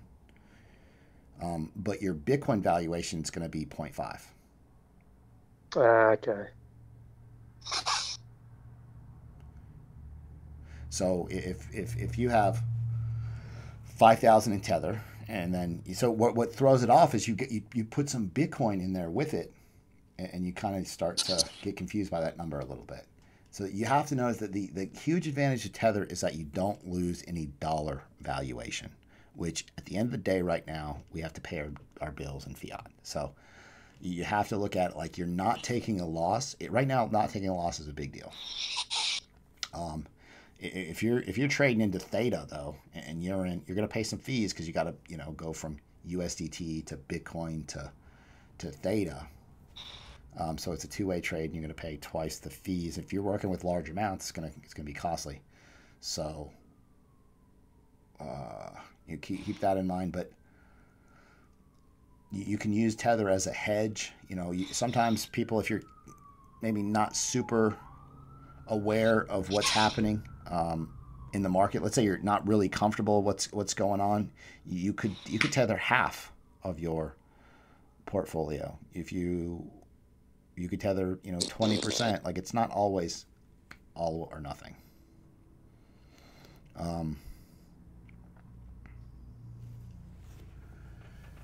So that won't affect my my overall amount that I have in my Delta account. So if that's showing minus, say, 100 Bitcoin, and my overall account is, say, $10,000, that'll still be true. You say it one more time. So say I'm holding, say I have a minus 100 Bitcoin. So I'm $100 minus in Bitcoin. Is that value that I hold in my Delta account, say it's $10,000, is that still true even though it's showing minus Bitcoin of value? Okay, so let's use smaller numbers. Let's use 1, 2, 3, 4, and 5. All right, so you have just real small numbers. So you have a certain amount. Like, let's leave Delta out of it too.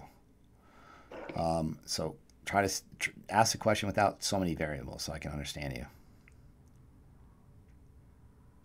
All right, so say I have minus $1 in Bitcoin. Well, how are you minus $1 in Bitcoin? Well, that's what I'm saying. When I'm moving from Bitcoin to Tether, it'll show minus the value. So say it's minus $10. Yet in Tether, I'll have that opposite amount, say $10 in Tether. So is that the true indication of exactly what I have in my account, or do I need to fix that up? I still don't understand. So you're using what exchange? Binance? Does anybody Binance. understand the question?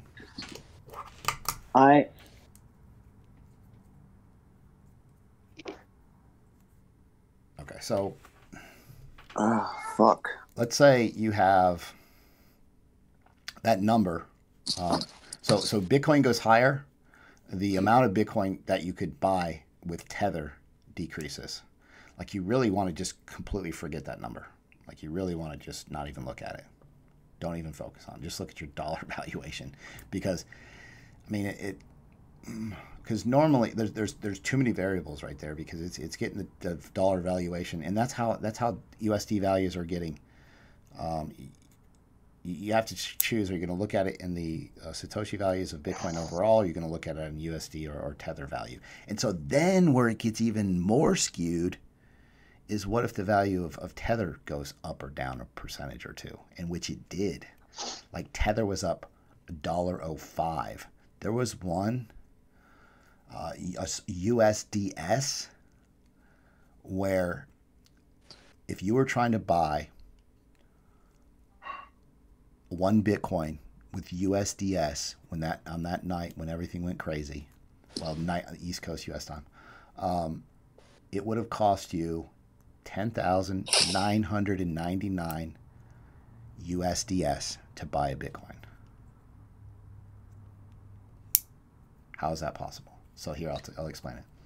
So if you're, that means that USDS dropped to almost 55 cents. Okay. So if USDS, which is like USDT, kind of similar, same idea, but if you're Tether, it's still a volatile crypto. So if your stablecoin loses a large chunk, it'll make Bitcoin look like it's more expensive. So I don't know if you were in crypto then, but so there was some Tether FUD. Tether USDT dropped to 85 cents. Bitcoin was about 6,500. So on Binance, it made every USD trading pair you could buy Bitcoin for a lot cheaper. But on USDT trading pairs on Binance, it shot up to $7,500. So you got to remember that these trading pairs are a comparison. So really you want to state it like Bitcoin compared the price of Bitcoin to the price of Tether, or the valuation of Bitcoin compared to the valuation of Tether. So it's really a comparison. This is something that will take you a long time to wrap your mind around, because it took me a while. Because there's so many variables, because you're going from Bitcoin to Tether to actual USD, and there's different price fluctuations all the way through there, and you just have to know that that's how it is. It's confusing as heck. I can't find a good video on it that explains it real well. Like, it's just one of those things that after a while I said, I see it now. Like, you'll have an aha moment and you'll understand it. So at the end of the day, the math is all going to work. Go ahead. Yeah, I was just going to say, like, basically when there's a lot of trading going on, when there's a lot of volume changes on any kind of US dollar Tether or US dollar altcoin, that the value of that US dollar altcoin can fluctuate. It can move up or down based on volume. And I don't understand the actual mechanics behind it, but anytime there's sudden changes or sudden fluctuations in volume between those US dollar altcoins that are tethered to the dollar, it can change in value with respect to the dollar. It's almost like you almost have to think of it as like a buffer. There's like a buffer in there, and if that buffer gets overwhelmed, then the value of that US dollar tether can fluctuate, sometimes considerably. So, but that's my understanding of it. Yeah, I was going to say that sounds like a liquidity issue. It is. Exactly. Exactly. That's a good way to put it. Yeah, that's good. Yeah, so you So go ahead. if people aren't familiar with just what liquidity means in this case, it means that essentially there weren't enough orders on the books. So if somebody placed a market order, they just would have bought every single one that was available. Right, can be. If you're on a smaller exchange and you're trying to use USDS, which is compared to Tether, like people won't.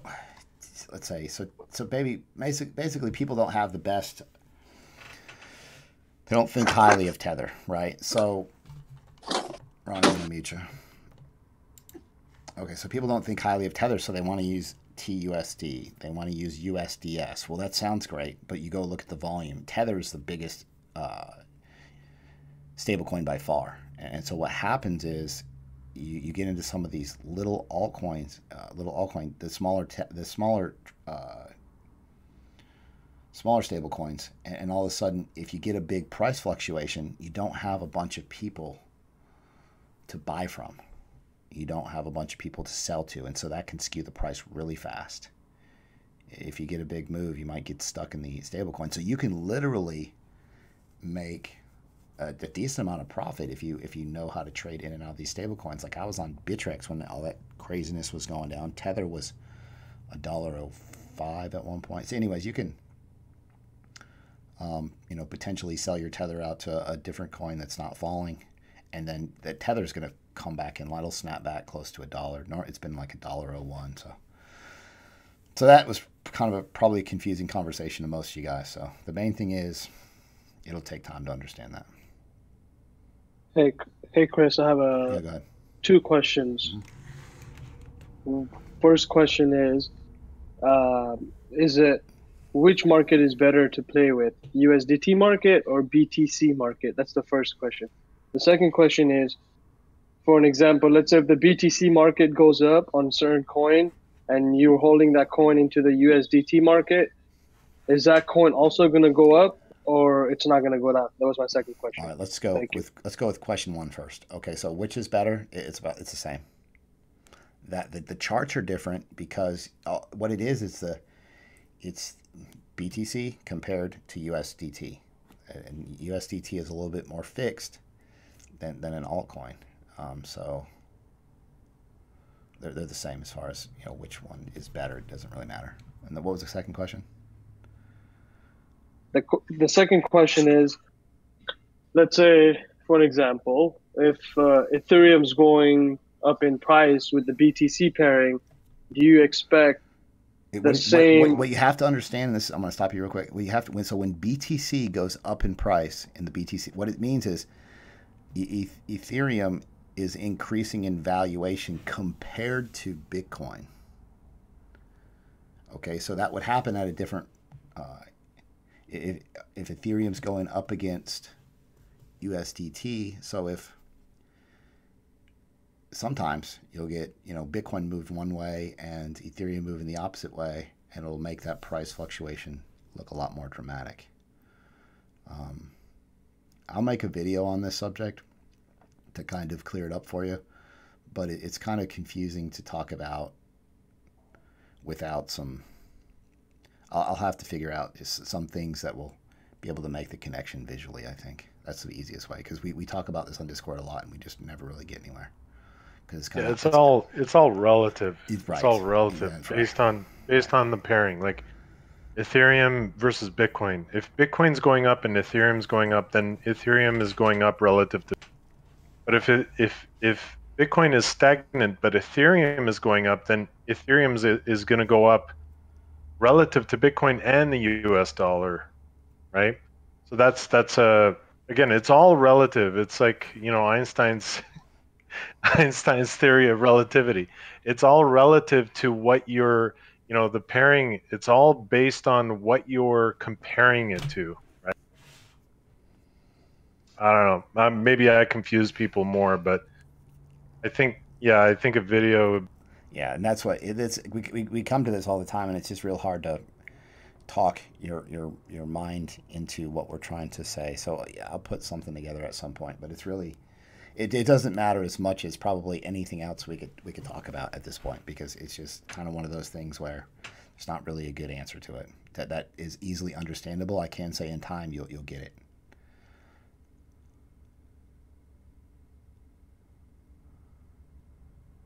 Is it all right if I give a little mnemonic to kind of help remembering it? Sure, go ahead. I had a quick So question. let's say you're looking at Bitcoin/Tether US. So division, like in math, reads per.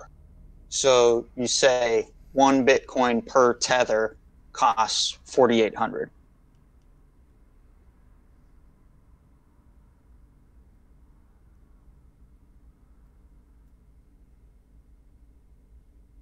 Yeah, no, and that's exactly right. It's one Bitcoin compared to 1 Tether is this. 1 Bitcoin, if you had XRP trading pairs, Bitcoin, XRP, 1 XRP cost per, so it'll be easily understood in a video if you're going to understand. It's not that big of a deal. So let's talk about something else. It's just kind of one of those things. There's a lot of other things. There's a lot of other things that we need to concentrate on. Besides. So let's just a very quick topic. So let's go back to Bitcoin and whether a breakout might happen, or is it going to get rejected by the 50 MA, which happened in 2015. So I posted a little pic in 2015 when Bitcoin got rejected the first time in its bear market at the 50 weekly MA. The RSI was at 59.3. I posted this up, my last screenshot up top. So 59.3 on the weekly RSI. Currently, the weekly RSI is at 56.4. We're slightly below the RSI in 2015 when it got rejected on the 50 MA. So we still have room to go up, but it's possible that when we get rejected by the 50 MA, we will be around the 59, 60 RSI, and then we go down. So the question is how far are we going to go down? When we got rejected in 2015 at the 50 weekly MA, we went down about 37%. Now, it may not go down that far, or it may go down further. We don't know. We can't predict exactly the future.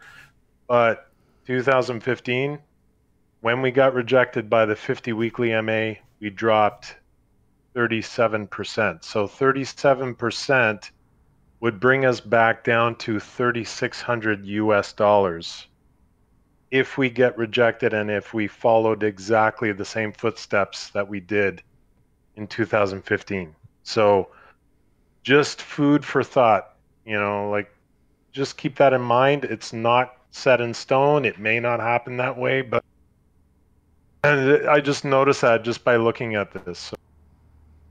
You said that puts that 37. You said 37% off the Bitcoin valuation. Yeah, 37%, and the current 50 weekly MA, we're at 5,700. So if we get rejected at 5,700 and we drop 37% at 5,700, that would bring us back down to 3,600, which is still well above the 20 or 200 weekly MA, which is our support on the 200 weekly MA is now like roughly around 3430, 3450. So we'll still be well above that. And that's, again, this is based on 2015, but it may not happen the same way. But just to give sort of like a ballpark, this could happen possibly if we get rejected at the 50. Hey, Mike, quick question. When it did happen, was it a quick drop or was it a gradual drop? It was gradual. Like it took a month and a half to get to the bottom, and then it took another month and a half to break the 50 MA. But then so 3 months to get back up and break through. But then when it did break above it, it was that was it. That was it. That was the bull market. Yeah, that was it. Bull run city. It's the opposite of dump city. That's where we need to get. Like we need. I really think the market's going to look a lot better in October, or at least we'll have a lot more upside ahead of us. Like we've got some upside right now. I just think it's going to be short-lived. So the last time we broke above the 200 simple moving average, it was a period of about 2 months, and then we moved back down below it. So yeah, these are just kind of all things you kind of just need to have in your mindset as far as considering what's going to happen. And then I try to focus on not getting too caught up what is going to happen too far in the future, because at that point it becomes a little bit more guesswork, and just kind of focus on these initial obstacles in the way as far as what TA is telling us is going to happen in the short term. Let's get some questions again. Yeah, with the tether thing, I'll make a video on it. Like there's not, trust me, we've been talking about this for I can't even, we at least probably every other Discord for months and months, and it's like just one of those things that's hard to wrap your mind around.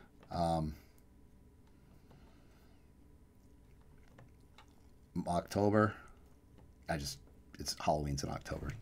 No, why October? Okay, so good question. So 6 months after, let me pull a chart on it. There's a reason behind it. Mic check 1 2. Yeah, I got you. What's going on?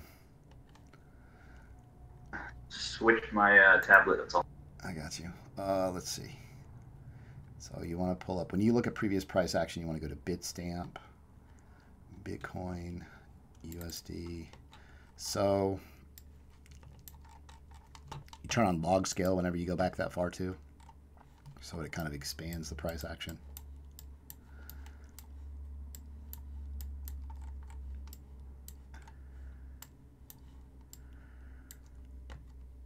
Okay, so after we put in the low, let me post this chart.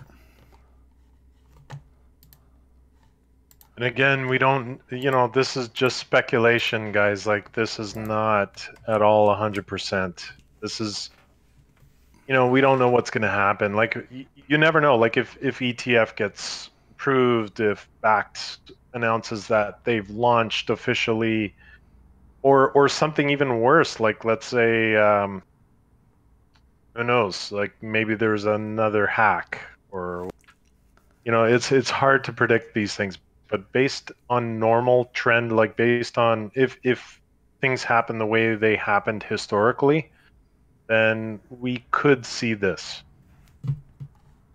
Hey, Mike, technical analysis is only about probabilities and not certainties. And the things the things you've been talking about here tonight, I've thought about those exact same things. So, yeah. Awesome. Yeah, that's great.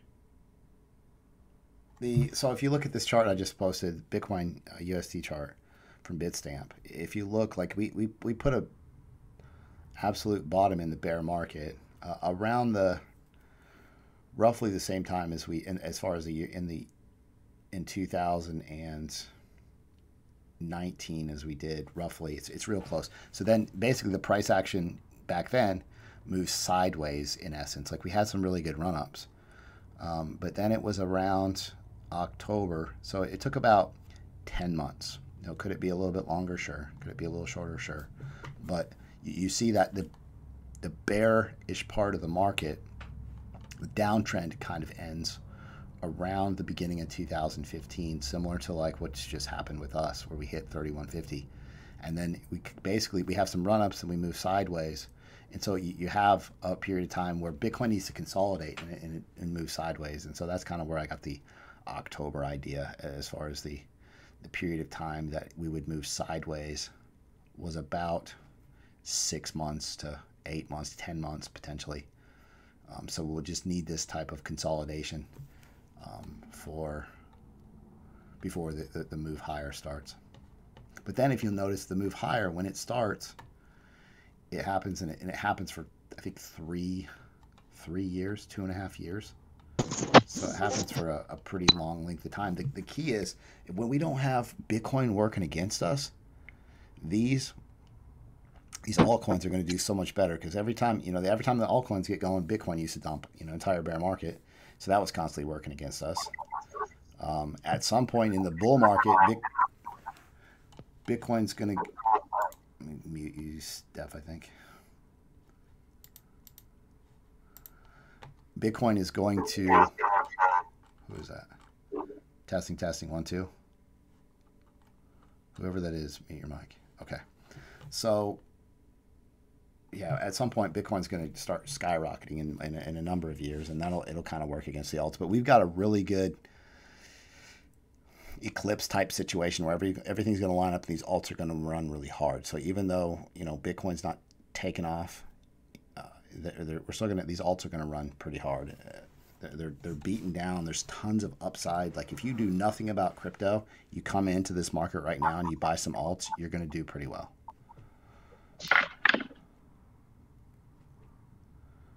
Well, I guess that's what's changed my view, sort of thing.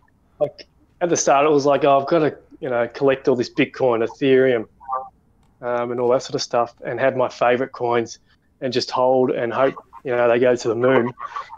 But now I'm like, well, if it doesn't turn out, I can just accumulate a little bit of Bitcoin as I go along.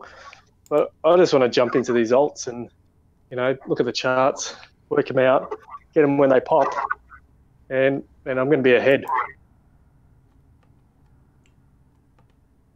Can I say something, Chris? Yeah, go for it. This is Mike. I've got a good friend who's a stockbroker, and I happened to mention a stock that I heard about that's connected with the banks and a company that works between banks and crypto called Accenture. And he's super excited. He's made 15% in 2.5 months. And here we get disappointed if we don't make 15% in a day. Yeah, I mean, I post a chart on YouTube and like I say XRP breaks out and you see 10% gains or something. People are just like, well, that didn't play out very good. I'm just like, man. So yeah, go ahead. He's been doing this 30 years and he's thrilled over 15% in 2.5 months. Yeah, Accenture's a big consulting firm in the blockchain space. Really? No, I'm familiar with them. I'm familiar with. It looks like they changed. I mean, you're not You're not going to make crypto gains on investing in Accenture, but yeah, they're a big player. They're like IBM and Deloitte. Yeah, anything tied to blockchain is going to do pretty well. Anybody own, what is it called? GBTC? You guys familiar with that? Let's see.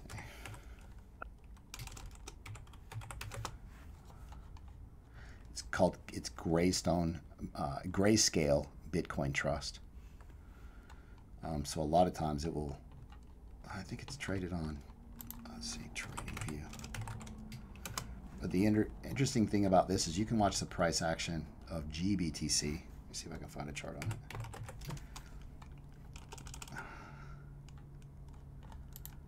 I'll have to find a chart on it later. I don't see it. Grayscale. Who else has questions? Let me look at the chat. I just have one question. I don't understand why people here, like, we don't talk about scanner that much. It seems like it's so important. How does everybody scan for pairs besides looking at Chris' chart? I mean, I've been trying to use TradingView, but it seems like it's lagging like 15 minutes behind. And I think even the pro version is like that. An email out to them, just trying to get more information. You're saying scanning for coins that are moving, or yeah, just for coins that are moving. Maybe coins that have low RSI or something like that. Okay. And you can just go sorting, just sort the coins and just see which one have the highest volume or something like that. I mean, I can understand. I'm talking about like more advanced. How is everyone scanning for pairs? There's an app that I don't use very much, but it's called 100 Eyes. I think it's $15 a month. But yeah, I mean, I actually joined that for three months. Yeah, how do you like it? It's okay. I mean, yeah, that's what they wanted me to talk about it on the channel, and I was just like, it's okay. I don't really care for the small timeline. I'm more focused like the 1 day or But I mean, yeah, right. I scroll down Binance every day. morning when I'm drinking work, I go through every single one at Binance. It takes like 25 minutes. You're saying like you what do you look at specifically? Just a chart really quickly. Scan the chart, see if it's dropping, see if it's dropping. But I go to Binance, I go to BTC, and I just start clicking my way down. It takes about 20 so minutes. time consuming though. I mean, wouldn't you want something at least, you know, just capture one indicator for you? Okay. I would, but I haven't found anything yet. Oh, okay. I got you. I just if you find something, please. My name's Ronald. Reach out to me, let me know. Or I think it's Wolf of Binance on the thing. But please reach out to me and let me know. I came across this thing called BitScanner. It's on my bookmark at my laptop at home right now. I will send you guys the link. I'll put the link in the group chat, and put it tonight, and you guys could check it out. It's called BitScanner. I mean, they have a couple of them out there on the market when I search, but when I actually drill down to it, I mean, Tradingview seems to have the best scanner. It seems like it's lagging, and that's a turn off for me. You know, it needs to be a live scan. How do you access it on Tradingview?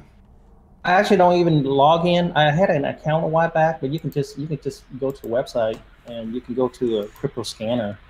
Okay. So where's that menu option at? I think somebody recently just posted that in our Telegram group. So let's say I go to TradingView. Oh, screener? Yeah, click on scanner. Yeah, go to crypto scanner. Is it crypto screener? Okay. Screener, sorry, screener. Okay, yes. And then how do you refine your search? Okay, I click on filter. Okay. Filters at the very far right. Okay. Finance, you can just scroll down and go to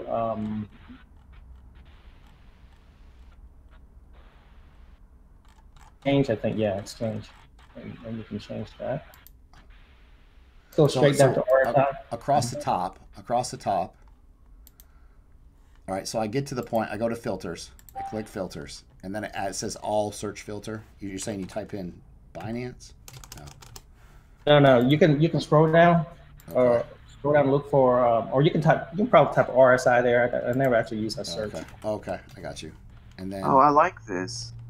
And you can just put like I prefer like something RSI below the 14.1, just below 30. Something real simple. Okay, so over on the right side, relative strength index 14. Right. Where it said value, just put 30. Yeah. And then you just click on the X to the right just to get out.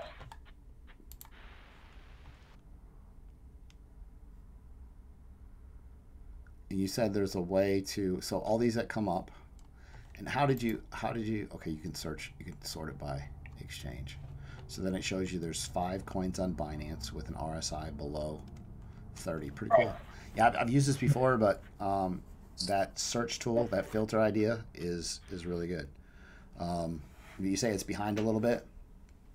I'm pretty sure it's delay because I used it a couple times, and when I went to Coinage, it wasn't correct. You know, I see like 30. I mean, I see like 40 RSI or something like that. If you go through the group, and we've really limited a lot of things to just on Binance, but there's a ton of good upside on some of the coins on KuCoin and Bittrex, especially some of the smaller ones. But yeah, if I go through the group, I can pretty much get a good idea of what's going on, and you can scan through these charts really fast because everybody's posting charts. It's not as much about their TA as you get quick. If there was a way, if you could just see snapshots of every daily chart there was and just kind of scan through quite a few of them at a time, like that would be good. But yeah, I can go through the group real quick and scan some of these charts and then have an idea of what's playing out. So I get a lot of feedback from the group. Twitter, everybody's posting charts on Twitter. And then, I keep pretty good track on kind of where these, but yeah, I do it the old fashioned way, like, run through all of them on Binance and then just keep track of them, like how far, how long until they play out. If it's a you can almost sort them by market cycle, where if it's in a downtrend or if it's kind of hit that bottom, if it's starting, like someone just showed Fun today, and you can see where Fun, these are the charts that you're looking for. So at this point, so I posted Storm as a midterm hold, and so this is what I look for. Like, so first, to get a coin on my radar, I'll find it when it looks like this, and I'll write these down on my little notepad. So you'll see Storm right here. Okay, so I'm looking for these charts. And so this, for the past 3 months, I've been finding these charts. So you see, you got a clear downtrend. You start to get, you know, the bottom, the trend is changing. You've got to, it starts to flatten out. You're in accumulation at the bottom as far as Storm goes. So Fun is another one. I'm writing these down too. Fun, Storm, any of these charts, and this goes for everybody. Here's, you know what might be the best way? Say right now, hey everybody, find these charts. If everybody goes through and looks, all of a sudden we don't need any scanners, because we have to use, and I think this is kind of an aha moment for me, is if we had a way to kind of work together. You just find these charts, this hasn't popped yet, it hasn't played out yet. As soon as these charts start to move higher, then you'll get that rounded bottom start to form, and then, you know, potentially that's where you start to see all your cup and handles at the bottom.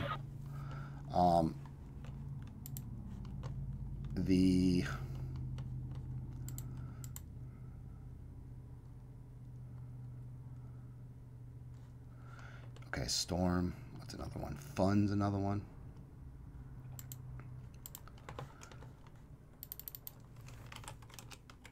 You're looking for coins that look like they're dead. XRP for the longest time has looked like just not doing anything, and that's good. Like the money in crypto is made on the coins that nobody's talking about. Fun. So this is one I just here. Okay, we're in group. Somebody's talking about it. Here's Fun. Actually, I have a chart on it. It actually broke to the downside of this triangle. So real quick, you want to find coins that are near their all-time lows. You sometimes, okay, here's another good way I do it.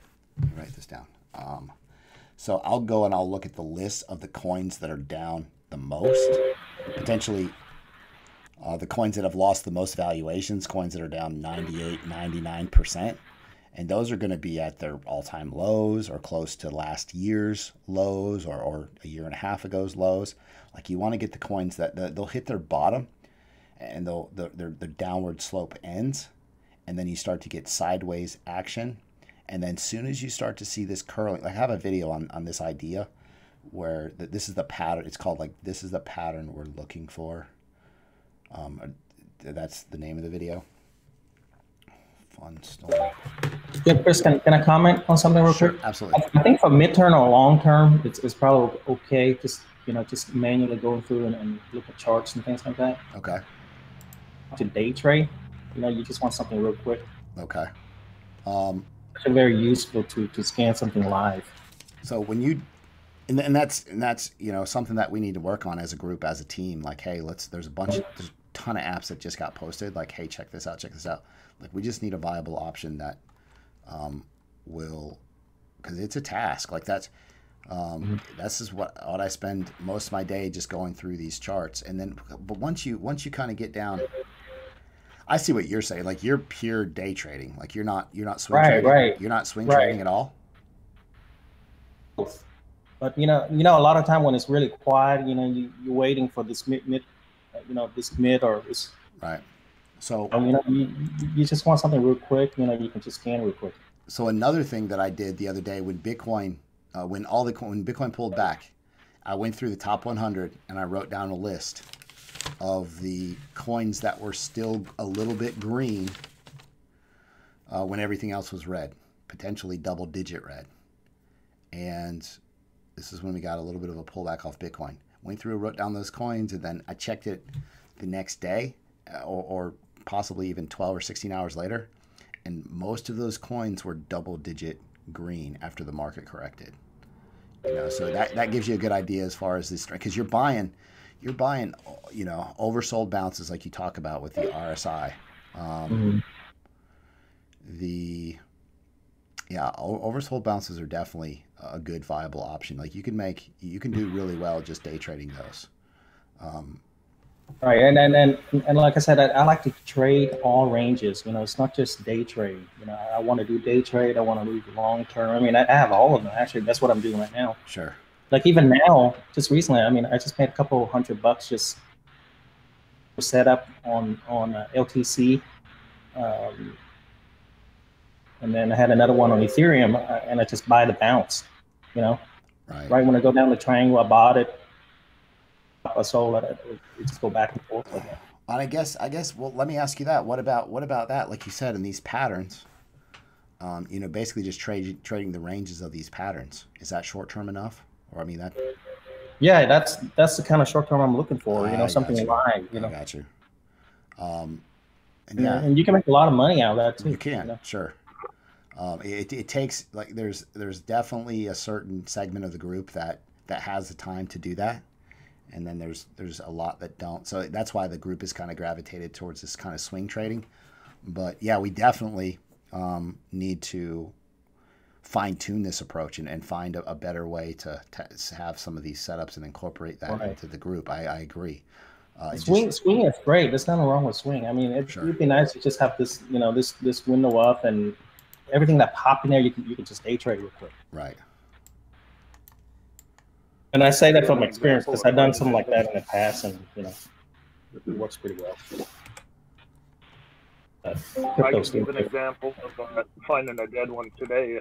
I generally go to CoinMarketCap and I'll look at the 1 hour, the 1 day, and the 7 day percentage. And if I see a big red 7 day and the 1 hour and the 1 day coming up a little bit, I'll go to the chart. And today, for example, on FET, I went right to the 4 hour chart and I saw a double bottom. So then I went to the 12 hour and the 1 day chart, and they're both respecting an uptrend. So after I posted those as quick as I could, and then went back and started looking at RSI and volume and so on, and I jumped into it. I think it's a solid trade, but again, I'm pretty new at this. But usually I'll look at those numbers on CoinMarketCap. Yeah, like you just mentioned about double bottom. You know, some scanner you can just say, just give me a double bottom, and it just scan for you. To waste your time, you know, looking at the chart. Well, you still need to look at the chart, but you look at the chart and you know for sure it's double bottom. Does that? But crypto is so new. There's not a lot of scan out there. I mean, the Tradingview seems like the best one out there. It doesn't have like double bottoms on there. Eventually, there will be one. Trade ideas is something that's being used by professional for regular stocks. Emailing them and ask them some question about scanner. They say that in the future they're going to have the crypto scanner as well. Trade idea is like one of the best one out there.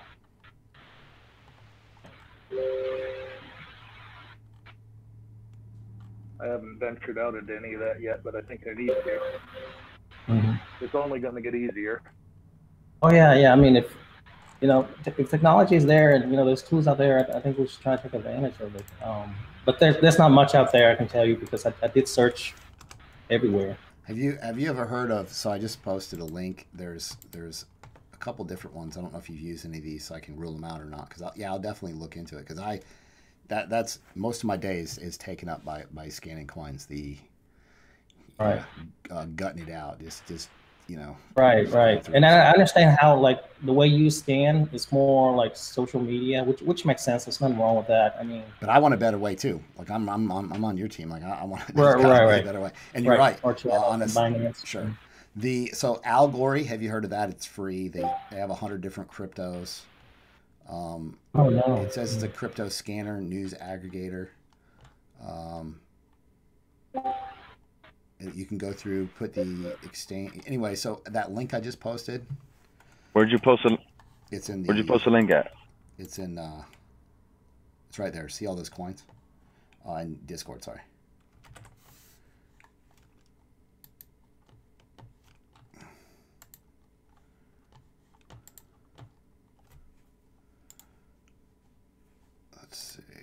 there's,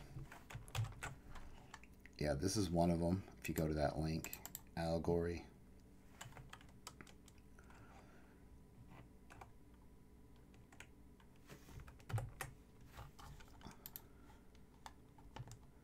There's a couple. The top two are free. Either way, like I wouldn't have a problem. I'll pay for it in a second. Like if we could find something that's a good, viable option. That links. I just had. Let me ask you. Have you ever heard of? Let me just run through these. There's 5 of them, so I can rule them out. There's one called Crypto Base Scanner. No, I haven't used that one. I use Cryptos. I think it's called Crypto Scanner or something like that. Just recently. Okay. That one is actually live, but it's limited. It has like a few coins in there, and that doesn't really help me that much. I want something that has a lot of coins. It's live. It's pretty much. So TradingView is like the closest to the best that you can get. Live, so. Let's see, they have Cryptolium. They have Coindera, CryptoView.io, Crypto Base Scanner, and Allegory. So that would be, I mean, write that down to look into those. Yeah, because that's half the battle is finding them, and trading them is the other half. No, that's good. No, that's a really good talking point. I'm glad you brought that up for sure. I use the group more than anything just to see a lot of really current charts. So that's definitely something that, as a group, we just need to work. Everybody's really doing great. So, right. The group helps a lot. By the way, you guys are great. Everybody's like calling out, this is moving. Like soon as I can't cover that much stuff. It's amazing. Like I don't even think I could check. Have alerts set anywhere to check all that stuff. So that's huge. So it's constantly like, hey, yeah, we're doing good, but let's do better. Let's always look to improve. Like we have. Everything's going amazing, but if we want to incorporate whatever new ideas we can to continue to build and keep the momentum going that we have as a group. What else? Let's talk about some other questions. Izzy, you got anything you want to talk about? I don't know if you heard me. I got a bunch of news. What's up, Chris? Yeah, what's going on? How's it going, man? I just joined. What was that we were just talking about? Scanners? Yeah, we're talking about finding, like, we need a better way. Let's say you want to trade short term. This is right up your alley. 5-minute time frame. If you want to trade short term, we're finding a better way to find these cryptos with some upside. So we were talking about how TradingView, you can go through and you could search for anything that has less than a 30 RSI, where basically meaning that it's oversold. So typically when you get down to the 30 range, you'll see a bounce. I noticed 3 commas. Okay. Also, they have like a signal, right? Like they tell you buy, sell, or whatever. But I don't know. I tried 1 or 2, followed a couple. Didn't really work out too well, but maybe they do hit one in a while. When they give, and there's all these groups that give like free trading signals and stuff like that, and they don't normally, but they don't normally play out. But sometimes you can go through and like that'll give you an idea of what coins to look at.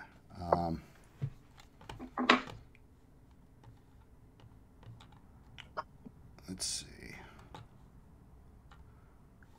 I have another question, actually. Yeah, go for it. Comment something real quickly for you guys to go on to another topic. Go for it. Jump in. About that 100 scanner thing, crypto scanner, what you just mentioned. 100 eyes or something like that. Yes. He's the guy who actually programmed that. He said the only thing on there that worked really well is the divergence. Right, and so he doesn't really use all the other ones. So that alone kind of turned me off because now I have to watch and wait for a signal that say divergence, and it has to say like the 15 minutes. I don't really care for that. I want something like an hour. You ever talk to him? Yeah, I chat with him a couple of times. Yeah, he's a nice guy. Like it's funny. I was asking him. I said, "Hey, why don't you program like a cup and handle or something?" We use that a lot. Right. and he just said, "Oh, cup and handle doesn't work." I'm like, "What do you mean it doesn't work?" Yeah, he sometimes they were adding, they add some new setups in their like in beta versions, and I tried to get them to work something out with the group, but then I'm like you, like it's the only time I really notice it when I see abnormal volatility BTC. Anytime I notice that, then I'll it just pops up and I'll notice that. But other than that, some of those setups and the divergence is okay, but like you said, everything's on a 15-minute time frame. Yeah. I mean, I did join for 3 months just to check it out because that's the lowest number I can join. Right. But I don't think I'm going to continue afterward. Right. I just want to check it out. Chris, by the way, the new things you added to like the charts and then the Excel sheet, I think it's a really good idea, man. Keeping things organized and written down. That's awesome. Yeah, the Izzy and the admins were really kind of behind and inspired that idea. Like I was gonna post some stuff on a graphic file, and then they said, "Hey, let's try this," and then they're putting one together too. That's going to be a lot of data to keep up with. You know, at some point, we're just going to continue to expand like things that we can do as a group to create a better group. So I'm definitely open to. No, that was great. Keep up the good work, guys. Yeah, no, it's definitely makes it makes it nice to kind of have everything one. I mean, I'm posting all the charts in the announcement channel, you know, so it's the data's still there. It's just sometimes it might be easier for some people to keep track of it on a spreadsheet. So the more information, the better. Right. You know. Well, what else was I gonna say about actually cup and handles? Like we're watching it on day frame, pretty much, right? Most of the ones you post. Right. So I usually miss the rounded bottom to the cup, to the top of the cup. I usually miss that, and I usually just see them when they're forming the handle. What would you say is like an average time the handle takes to form? Because I've been waiting on some of these handles to form, and sometimes they hit the resistance, or they go to the bottom of the handle, shoot back up, and then either get rejected or they're not done forming the handle. How long does the handle process usually take? It's really hard to say because on a number of occasions they're going to get rejected. What you will notice is this: like you see all these cup and handles when the market, and it has gotten better, but when the market gets a lot better, like there's plenty of people that don't even trade patterns. They during a bear market, some people don't trade bullish patterns because they don't play out very often. Like you guys won't even understand the amount of trades that are going to be available when this market starts to pick up, and it has. But just as we go forward, that's why we have to be prepared as a team, because this market, there's going to be so many 10 times more decisions every day as far as where you put your money at, and you want to be in the most optimal positions. So I can't really answer that question, but what you might consider is watching these cups as soon as they start. What you want, if you notice that chart I posted in Discord, Storm, Fun, like if they're cryptos where if they're on Binance, generally they've got a decent market cap. You know, they're not really super small cryptos. Some of them are small but not like about to fold. So some of these you can buy them as soon as you start to see that little uptick in price. So you've had this, like with Storm, you pull up the chart and you've had this huge downtrend, and then you had a little bit of an uptrend, and then it still fell off and moved lower. But now it's to the point where as long as Bitcoin continues to move higher, what's about to happen. It's going to get pinched by the 200 simple moving average. And so as soon as that happens, as soon as that happens, you'll start to see a curving up, and when it does that, you'll start to, in essence, have kind of a big cup and handle forming from that area back in November, potentially, or at least a rounded bottom. So the cups that play out the best are the ones with the longest flat bottoms. So it's the making of a potential good. There's a lot of upside to it in the future. No, in my opinion, this is the best time to get in for profit. You just gotta wait because you don't know when that thing is going to start curving upwards, right? Right. And so there's plenty of people that are very successful in crypto, and their idea of they're buying these coins when nobody else is talking about them. Nobody's talking about Storm. Nobody's talking about Fun. You don't hear them on any YouTube channel.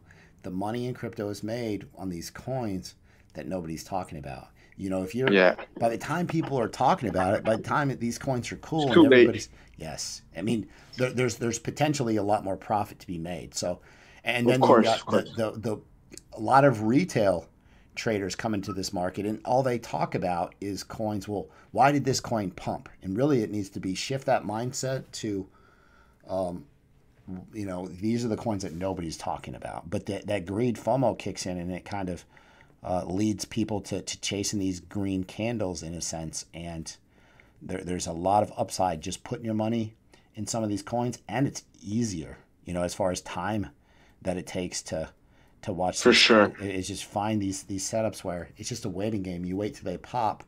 And so there'll come a point in this alt run where you will basically be figuring out what coins haven't popped yet. And then you're basically shifting your money into the coins that haven't popped yet.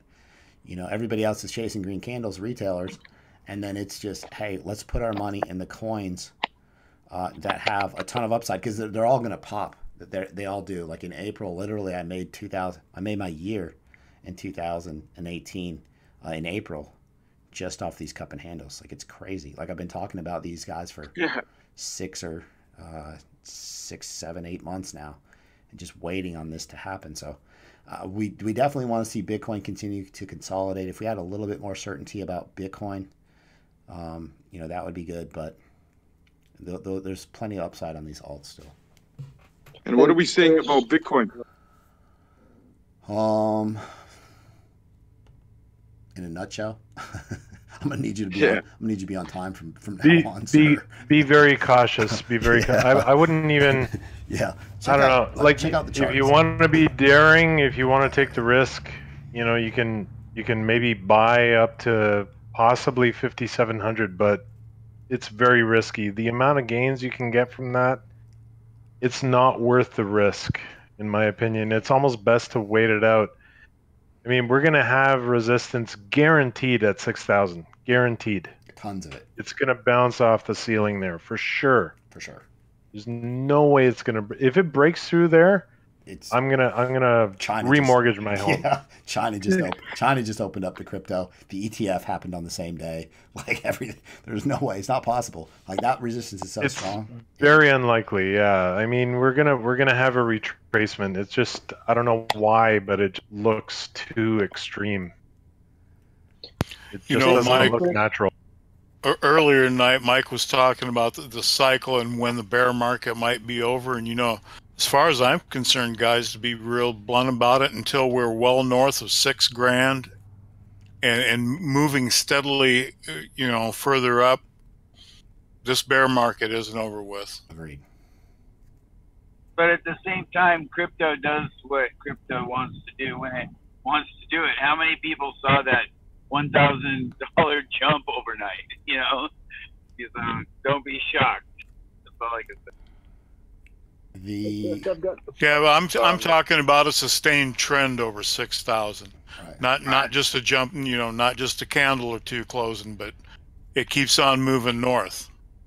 Right.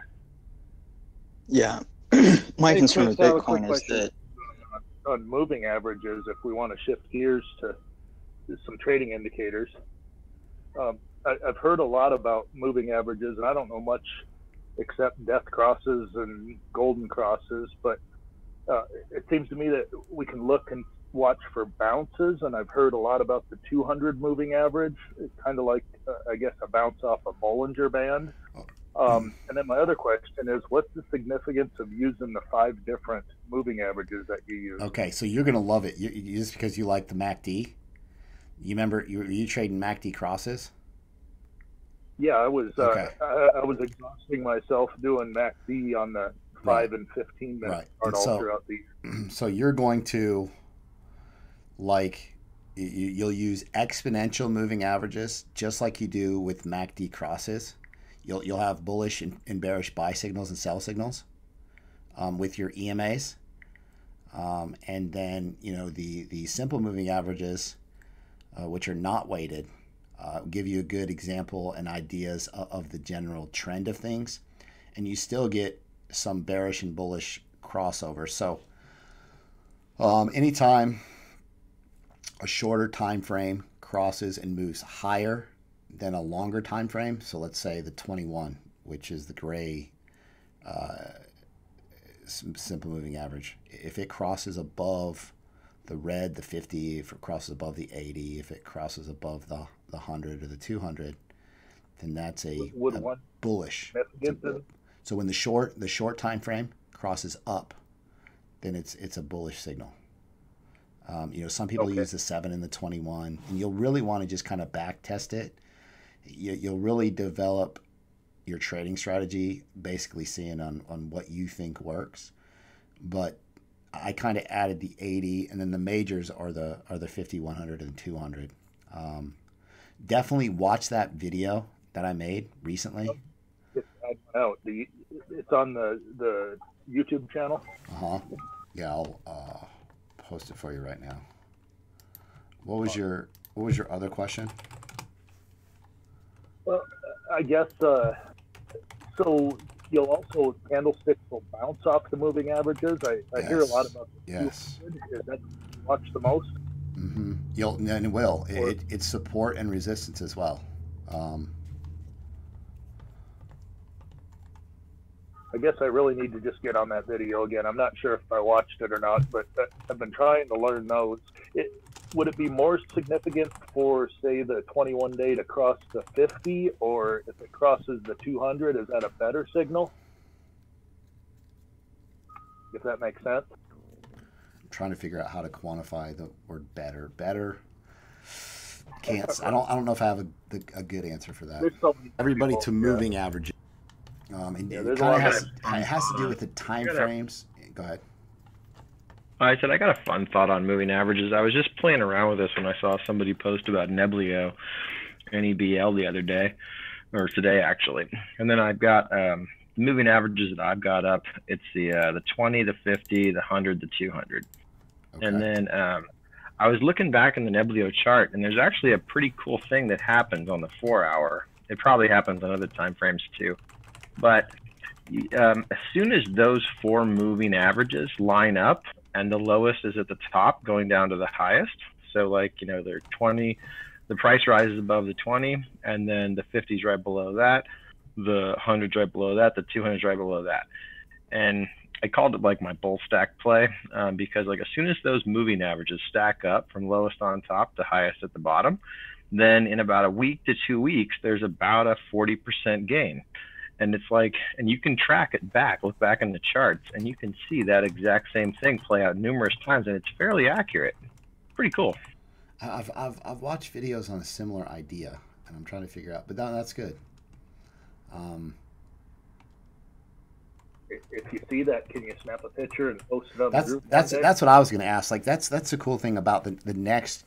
If this were the evolution of the group, what's going to happen, and I kind of feel for people that are just coming into the group because possibly we're talking a different language right now.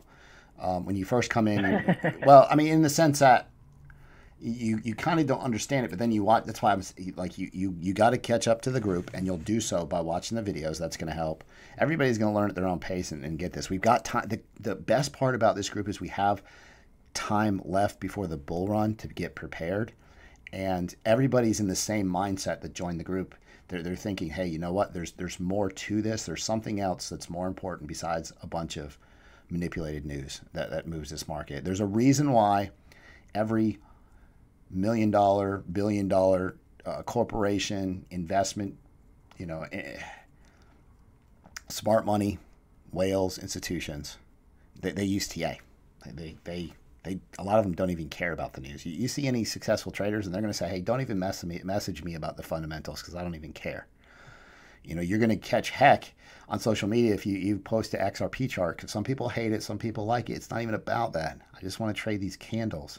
I just want to trade these DB, just as a side note, like in time, this is Spanish, Chinese, or French to us, you know, when we first start out. But what you'll notice is you'll start picking up words that the vocabulary is going to be important, and that's why the videos are going to help out. So I even had somebody comment, like, when I first came into the group 2 weeks ago, this was like Chinese, and now everything's starting to sink in. So it happens to everybody coming in the group like clockwork. So you just have to know that you're going to progress. Like you kind of surround yourself with this, and you're going to progress. What was I talking about for that? Sorry. I just got in a few weeks ago, and when I got in, they were nothing more than colored lines to me. Right. Okay. So, you know what I noticed helped too on that same thing is, like, as soon as because I got in crypto right around March last year, and then I noticed, like, going through the whole evolution of, you know, hodling and then thinking it was going to the moon, and then, you know, finally at the end of my evolution, I came to technical analysis, and I was like, this is it. This is the answer. You got to take profit, as Chris would say. Right. And but then, like, I was just watching tons of technical analysis videos, conventional stocks, crypto, everything. And I'd even, like, not even be looking at the charts, but just listening to the people talk. And I did that for about 2 or 3 months, just because I knew that was my end game, where I needed to be. And then when I got into this group, I noticed, like, suddenly all that babble that I was listening to and just hitting me, you know, subconsciously and consciously, started all click and make sense as I was looking at these charts. Very helpful. Okay, so what I was going to talk about that I forgot was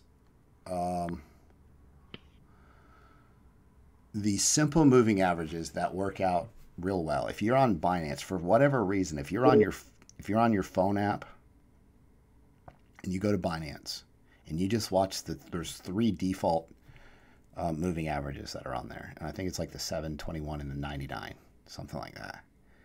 And if you watch and you go wherever those crosses are, like, you will see the price action move on almost every single cross.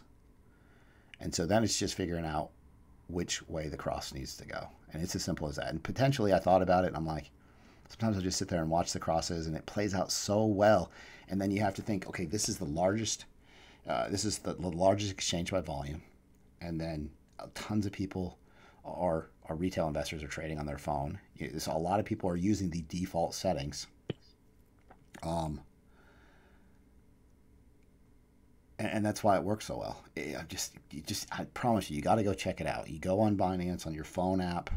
Probably it works the exact same on the computer. I'm sure it does, but I mainly use it just on the phones because I haven't been trading a whole lot. But yeah, the default moving averages that are set, you have to go in, turn on. You hit moving average. It's called MA.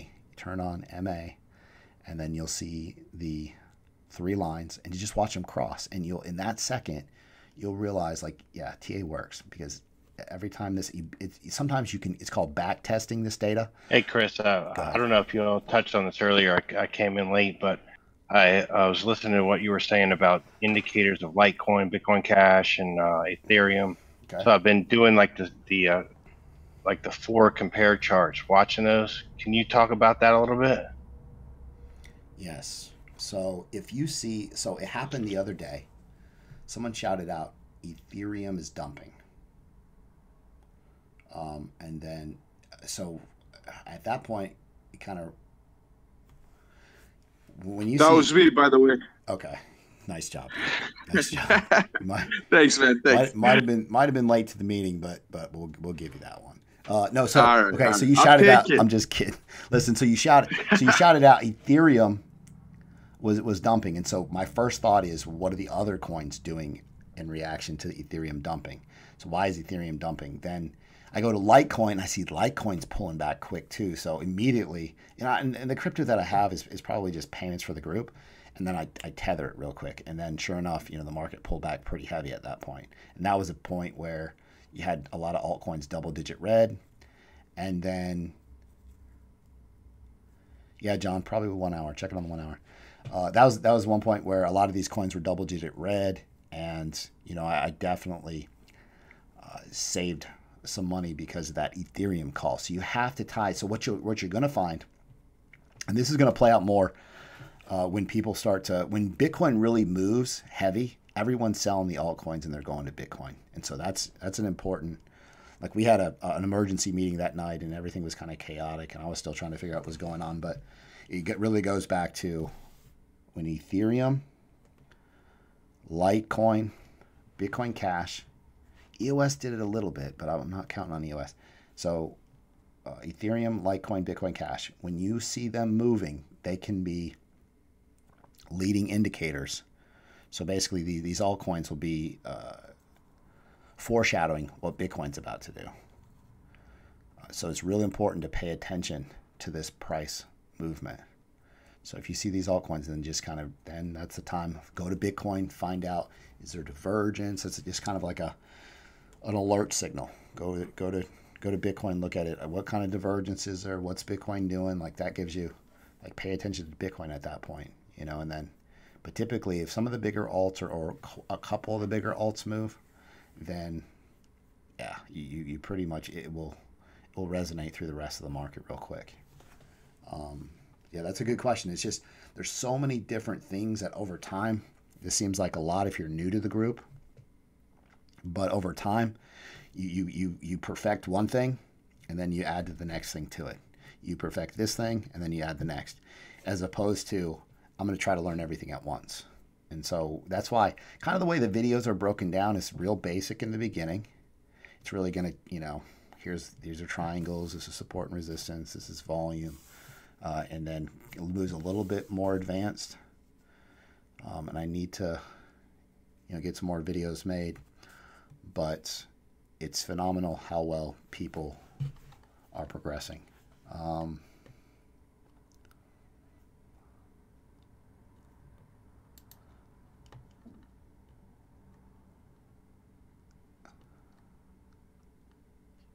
Hey Chris, I got my wife watching your videos. Okay, good. You gotta tell me how it I goes. hope that's okay. No, that's cool. I was gonna have my girlfriend go through, and I said, babe, you gotta step it up. You gotta start learning this. Everybody's coming in the group. They're learning more than you do. It's gonna be very important, man. The next 2-3 years, this is gonna be it, man. Do this for me though. You have her write down some questions so that I can fill in the gaps of these videos. Like that's what I was talking to my girlfriend about. Go and you like. It's hard for us. Like if we were to sit down and watch videos, we would probably or make a video. We take certain things for granted, like something simple. I need to make a tether video. Like it's something that we use probably pretty often. Some people aren't familiar or using it for the first time. So yeah, there's actually Crypto Mama earlier was saying, how do you know where the sell targets are? Okay, good question. So that's a good one. I don't know if I'm not sure if she's still around, but you know, you could do a video or even maybe talk about it right now, like. Or you do. Let me get an idea on how do you find your sell targets? Well, it's based on the pattern. So right. Depending on the pattern, right? Mm-hmm. So like if it's a symmetrical triangle break, you know, you measure the entrance to that triangle, measure the top to the bottom of that triangle. That's your target at the breakout, right? Yes. But again, that you know, every pattern is slightly different. Like for example, cup and handle, you'd want to get the bottom of the cup to the neckline between, you know, where the cup. Again, it's hard to kind of explain by talking. It's easier showing on a chart, but your neckline, between the neckline and the bottom of the cup, that's your distance, and then you transpose that up to the top of the neckline. That is your target, right? But again, every single pattern is slightly different, right? So to expand on that real quick. So if you guys notice it start, and it's like I want to keep these charts simple and not too complicated, but you'll see sometimes I'll post two necklines or two confirmation lines, because what happens is you'll get some major resistance right afterwards, and then it's important to know that you can buy the breakout of that second resistance level. Also, that's important. You can have, let's say, this is your first price target, your distance of the candle of the triangle opening. That's your first price target. But if you have a bunch of major resistance in the way, there's a good chance it's going to stall or get rejected there. So potentially you want to take profits there. So really the key, the real strong answer to the question is everybody else is going to take profits before major resistance. Mark your resistance levels and then basically sell in steps. Sell 50% at your first major resistance. Sell another 30% at your next major resistance, and then 20% at your last major resistance. And you'll kind of get a feel for it. It's a type of thing where there's not a perfect answer to every equation. However, in time, you'll understand it. You'll have a strategy that's different than probably most other people. But the key is everybody's going to take, and like YTA works, everybody takes their profits before resistance, because there's a good chance that resistance is going to reject it because everybody is marking that resistance, and therefore it plays self-fulfilling prophecy once again. Yep, and take profits along the way too. Right. You know, like take a little bit, take a little bit on the way up. You know, like just to feel. I agree with that. I think the higher the pump, the more risk there is to it. So I always scale out, like Chris says. And that way, at least no matter what happens, I know I won somewhere along the line. Right. I'm seeing a lot of things getting stopped out at past resistance. So I always look back in the chart. Right. And that's exactly right. One more quick question on MA. I'm looking at a chart where in the last couple of days, if I look on the hourly chart back a couple of days, the 21 has crossed the 50, the 80, and the 100 upwards. I assume that's a pretty good sign. Yes. So here's... And that's on the FET BTC chart on the 1 hour if someone wants to look at it. FET looked good the last time I checked it. It's on the spreadsheet. Let me pull it up. Also, real quick, just to kind of let me show you this chart, and this will kind of this contains a golden cross, and people I think possibly put more emphasis on these. It's a daily time frame. It's crosses the 50 moves up above the 200. Versus a death cross is when the 50 moves down and crosses over the 200. But let me post this ADA chart real quick, and so you'll see, like ADA killed it right after this cross.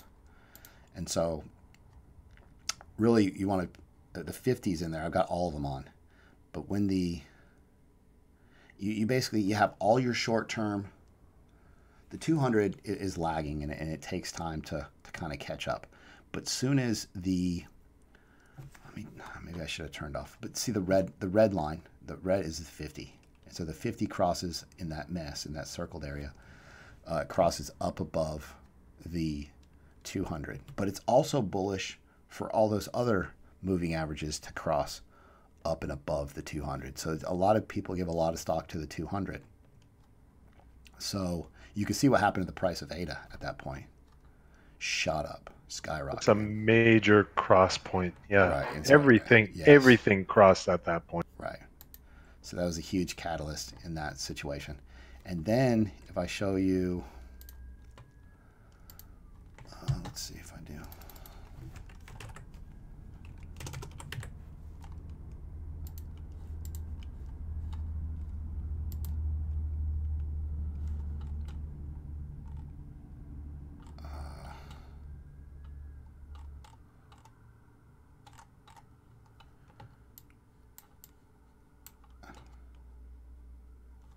Bitcoin's actually got the 200 coming in. Like potentially, we'll have the 21 coming into the 200 probably in the next 15 or 20 days, depending what the price action does. So to understand what this is, like these moving averages, like how you develop a moving average, or how it's the mathematical formula to find out a simple moving average, which is the MA. So the 21 is it just takes the mathematical equation. You take the last 21 candle closes, and that's the average.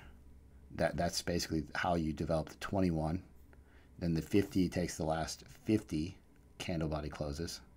And so these numbers just kind of smooth out the price action. And so if you could envision that where the 200's at, and the reason why the 200's kind of behind is it's taken the last 200 days on the daily time frame in this case. And so it's just kind of lagging as far as these shorter time frames. If you could imagine, so we drop 50% in value. That's going to be reflected a lot sooner when you're taking an average of just the last 3 weeks. If you take the average of the last 3 weeks price action, you're looking at data that's happened recently where we're in the 3,000 or 4,000 price range. But when you're taking last 200 days, you still might have data in there when Bitcoin was at 6,000. And so that's going to make that a lagging, it's going to make it quite a bit behind the shorter time frames. So when that catches up, when the 200 catches up, that's where you'll see the shorter time frames moving higher, and that's a bullish signal. And to kind of give you a good visualization of that, I want to find Bitstamp chart. That cleared it up a ton. I'm going to start killing it on these MAs. Yes, you will. That's what I'm saying. Just based on what you told me about you were just trading the MACD, which is phenomenal. Like I'm saying, you're going to, trust me, you're going to love simple moving average. You're going to love EMAs. EMAs are better for crosses. Just remember that, because EMAs, the mathematical equations, whatever happened today, if you're on the 21 daily EMA, the candle close today is going to be weighted, it's called. And so in the formula, it's going to affect that price. So basically they'll move a lot faster. So that'll give you your buys and sells signals even better than your MAs. So in your MAs, you're kind of looking for support, resistance, still your golden crosses and whatnot. That video is good. I posted it, like, definitely. Yeah. Moving averages. I just found it up. Yeah. I'm definitely watching that tonight. Problem with FET is it's so new you can't go back. But on the hourly, we're just like ADA did on the daily, and the 2 hour, it's about to cross as well. But I think I'm going to check out. I appreciate all your help and everything. I'm going to go watch that video and go to sleep. Okay. Yeah, absolutely. And we're going to kill it tomorrow. I appreciate the group. Right on. No, glad to have you. Absolutely. I'm just going to post this real quick, and I think I talked about it last week. But so the significance of being when you're, and then there's also the cool thing about MAs. There's also an important observation to be made when the price action is above or crosses the moving averages. But here in this chart, I'm going to post right now.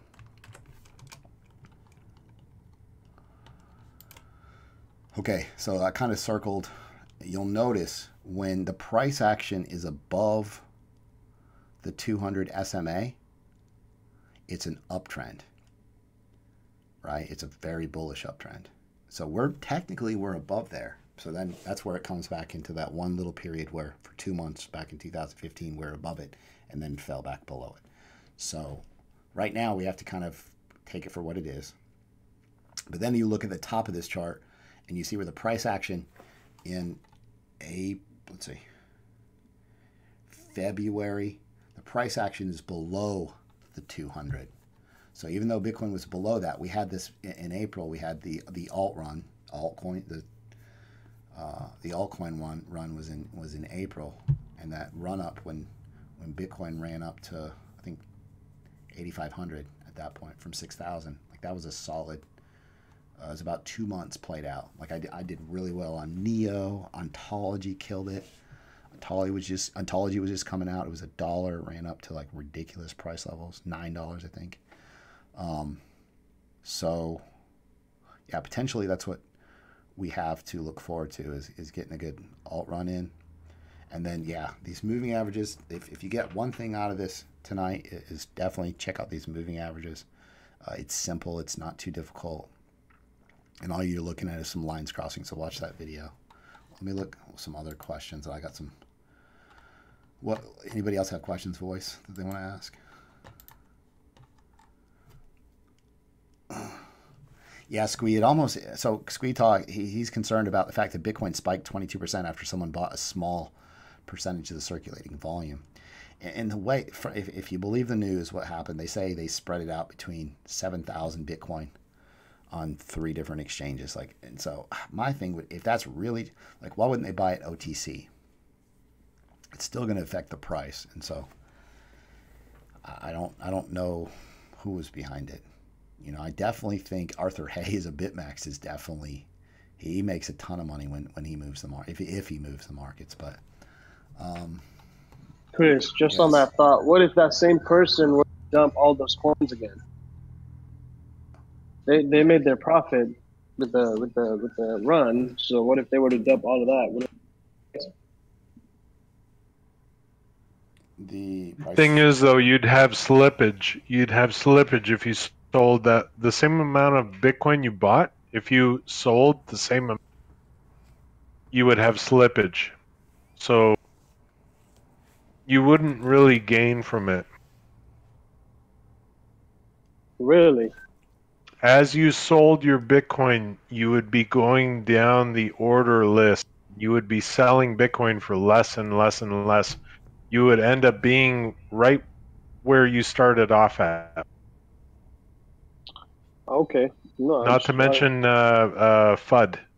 FUD would kick in, and then the price would plummet further. So there's the only thing I can think of, if this was planned, is if there was a whole bunch of OTC that this group bought, and then they pumped the exchange market on the side.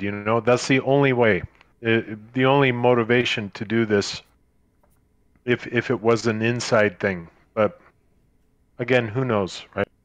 Then we still had that triangle that was essentially the breakout of that ascending triangle, was right at that 6,200 level, or I'm sorry, 4,200 level. And then you just have to know that a little catalyst and everybody's jumping on the train. Everybody's on the bull train at that point. Everybody's selling their altcoins, moving into Bitcoin.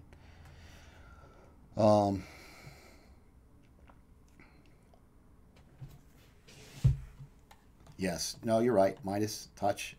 That's what they do. They have bots that accumulate real slow, and they distribute real slow. They sell small amounts over time. Let me run through, see real quick on some of this news. So you guys,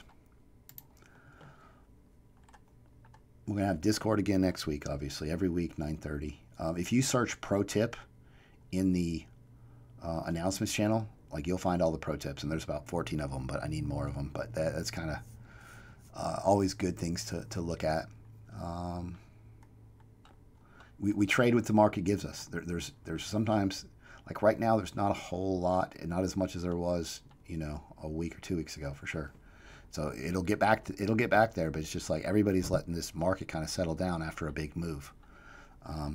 Really, the alts move best if Bitcoin's slowly consolidating or moving slightly higher.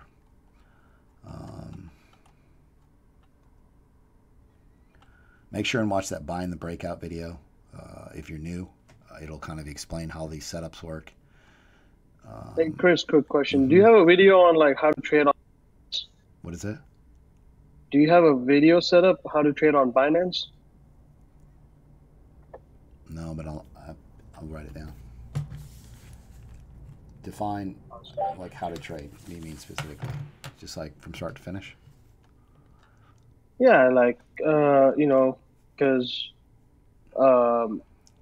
people use different exchanges to trade, so it's somewhat different setup, I guess. So okay, yeah, I wrote it on the list. Oh, that's a good one. The strategies to use using Binance, the indicators and stuff, they're pretty similar, but like you said, you mentioned earlier, if you go on the Binance app phone, if you follow the EMA that gives you a good indication of how the trend's going to be. So I'm just thinking if we had a video on that, need for like all your users, all your Yeah, I actually I talked to somebody that just joined, and they live in Australia. They just joined, and they've been using CoinSpot, and they wanted just asking questions about Binance. So that kind of opens up that as a good idea for a video. I appreciate it. So yeah, make sure like put as many ideas as you can on these charts, like I talked about earlier, because it'll give me the ability to like run through, scan these charts, and not have to search the text. Sometimes all of us know this, that sometimes you get just hundreds and hundreds of these messages. And so if I can just scan the charts and then look at your ideas, and also that'll just kind of help me understand what you're thinking. Possibly expand on your idea, like you post a bull flag, but what are you thinking besides that? Yeah, these patterns, when the market gets better, they're going to play out so much better. Like if there's ever downtime in the market, if you're looking at, you could possibly make 2 or 3, 4, 5%. Like your time is better spent learning and watching videos. I posted a book. It's called Technical Analysis for Dummies. There's a PDF. The lady she's the author. It's really just, they have a whole series of like everything from like coding C++ for dummies to anything, playing chess for dummies, how to play chess for dummies. But they're really simplistic books, and they give you a kind of good overview. Even if you just set a goal and said, hey, I'm going to read 10 pages every night. It's not a very long book. Make sure the patternsite.com is a really good resource. Bulkowski wrote a book on patterns, and it's pretty amazing. Like he's got a ton of good information. You'll notice the percentages are a little bit off, but not really. Like he'll say maybe ascending triangles have a 70% chance to a break to the upside, and other sources will say 64%. They're all getting the data from different sources, but as long as you know there's a better chance of a break to the upside versus downside, that's the key. Another thing Bulkowski said that I haven't really brought up before is he says that percentages change depending whether it's a bear market or a bull market. Exactly right. Exactly. And so then that makes me wonder, is each coin like its own market? Say that again. According to Bulkowski, so the Encyclopedia of Chart Patterns, so he gives a percentage odds that something's going to break to the upside or the downside. And he says that those odds depend on whether it's a bear market or a bull market.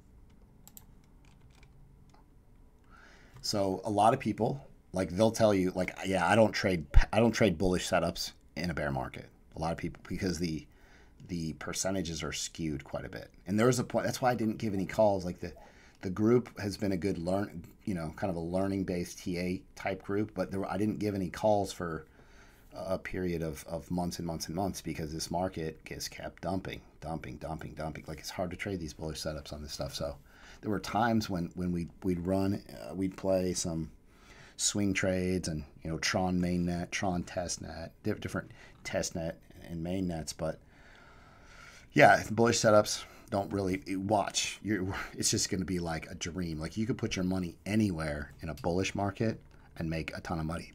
So then at that point, every bull flag on Bitcoin is going to play out.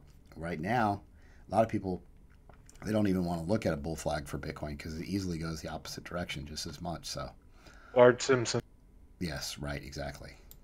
So you think if we're in a definite bull market, we could almost play the sell the resistance and buy the fib retracement pretty regularly without too much risk, and then put the stops in pretty tight below that. Yes. Yeah. Hey Chris, I posted that moving averages play I was telling you about. I call it Who Flung Dung Bull Stack play. Okay. It's pretty cool. That was in. I see you down there. Hey Chris, quick question. Go ahead. Go ahead. I came across an article over Twitter. I remember who posted it, but they were mentioning like, they're comparing like what's the best gains over time, and then they were like, oh, holding Bitcoin is the best gains instead of trading for all these old coins. The article mentioned like you would lose in the long run instead of just holding the Bitcoin. kind of Based on what? Lost me on that. It's like the ultimate goal is to make trades so you could accumulate more bitcoins by making trades, correct? And it's going to depend on the person. So at the end of the day, you look at they lose on trades. Well, I mean, you anybody that's been holding Bitcoin from 20,000's lost a tremendous amount of money. In the same sense, if you sold Litecoin at 300, 400, like Charlie Lee did, and you bought back at 20, you increased your Litecoin holdings by a ton of coins, and then you basically close to 4x'd. You're up about 400% on your investment. So it's kind of clear as far as that goes. Yeah, that confuses me too. Like you're going to get all kinds of news stories. You can't put a whole lot of stock in it. Go ahead, next person.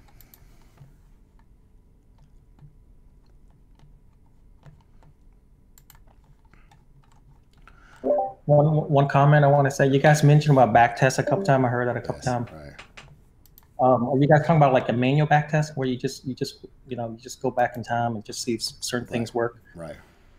Like nowadays, with all this technology, even if you look like Finviz, it's really not for crypto yet. As long as you can scan for stuff, so they use that same logic and they kind of reverse engineer, and you can point to a certain data group, like you can say data for 2017 to 2018. And I'm going to use that. I'm going to back test with this, some of these indicators that I selected. And it can do that. It can do that, and it can generate like some equity curve and let you know, by the end of 2018 or end of 2017, this is how much you're going to end up with. That's pretty cool. Yeah, I mean, you can also program it too. There's a lot of ways to backtest automatically, and I think when all these scanners become more popular for crypto, we'll probably see a lot of backtest app as well. Yes. No, and I agree. Like the technology is going to come to a point, and I think like with these bots and algos, like they're advancing pretty fast too. Like when institutional money gets here, they've got even better bots and algos. So, yeah, the future is going to change things. That's for sure. So like even now, if you know where to go, besides 3 commas bots are like really simple, right? It's just basically moving average program, just real simple.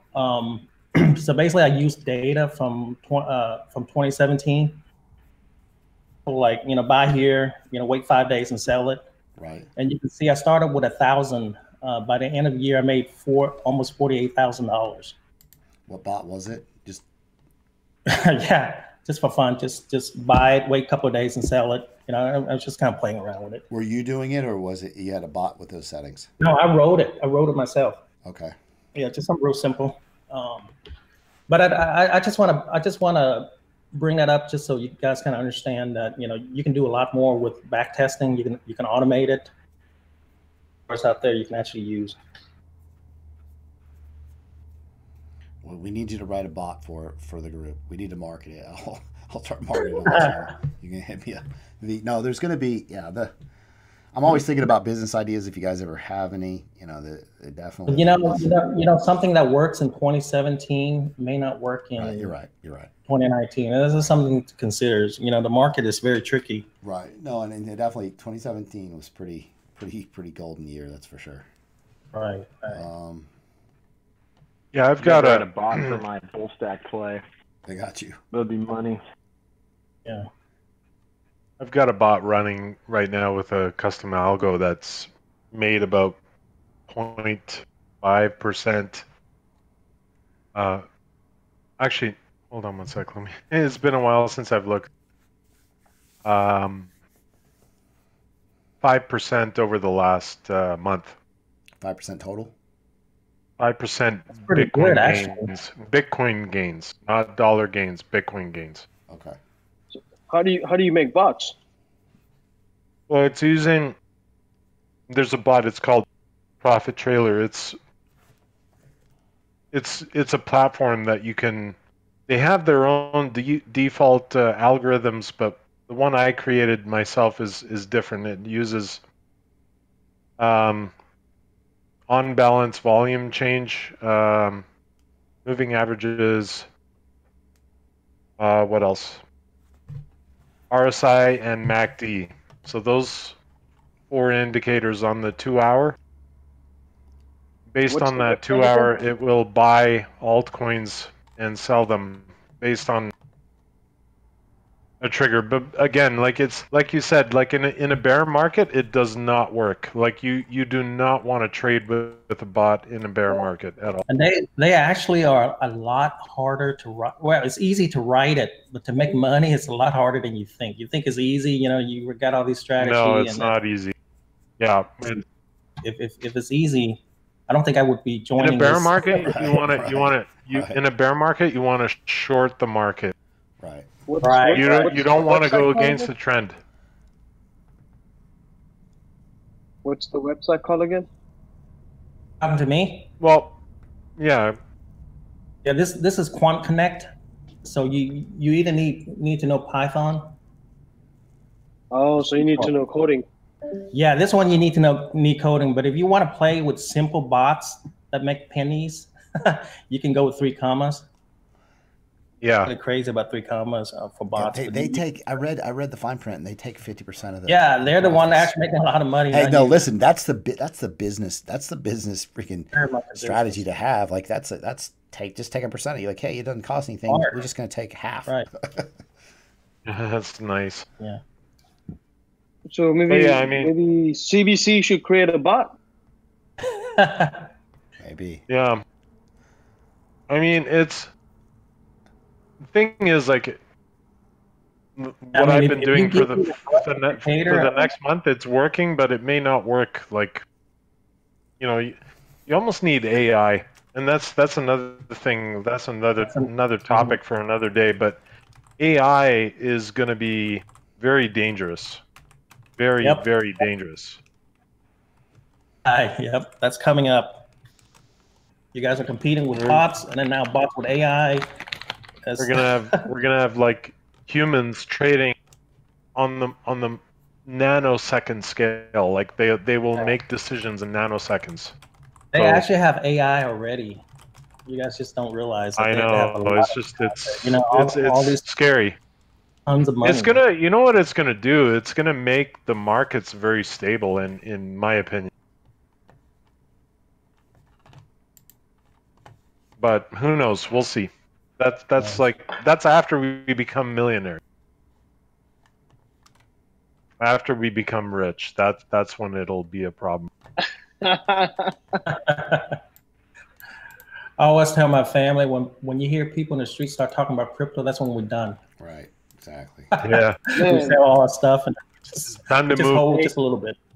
Chris, did you like the fact that I was watching the video at my restaurant, the YouTube channel? You didn't see that? I think I tweeted it. I don't know if I talked about it on the video. No, you say we're gonna talk about it in the video, but you never did. Send out a tweet. Okay, so because I had it, that was okay. So what happens with Twitter is when my computer resets, like I'll get my video set up and I'll just like it takes me like 5 hours to make a video, which I'm about to do that now, and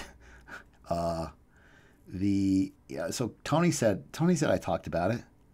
Yeah, I think I did. No, not on the YouTube video. Okay, maybe not.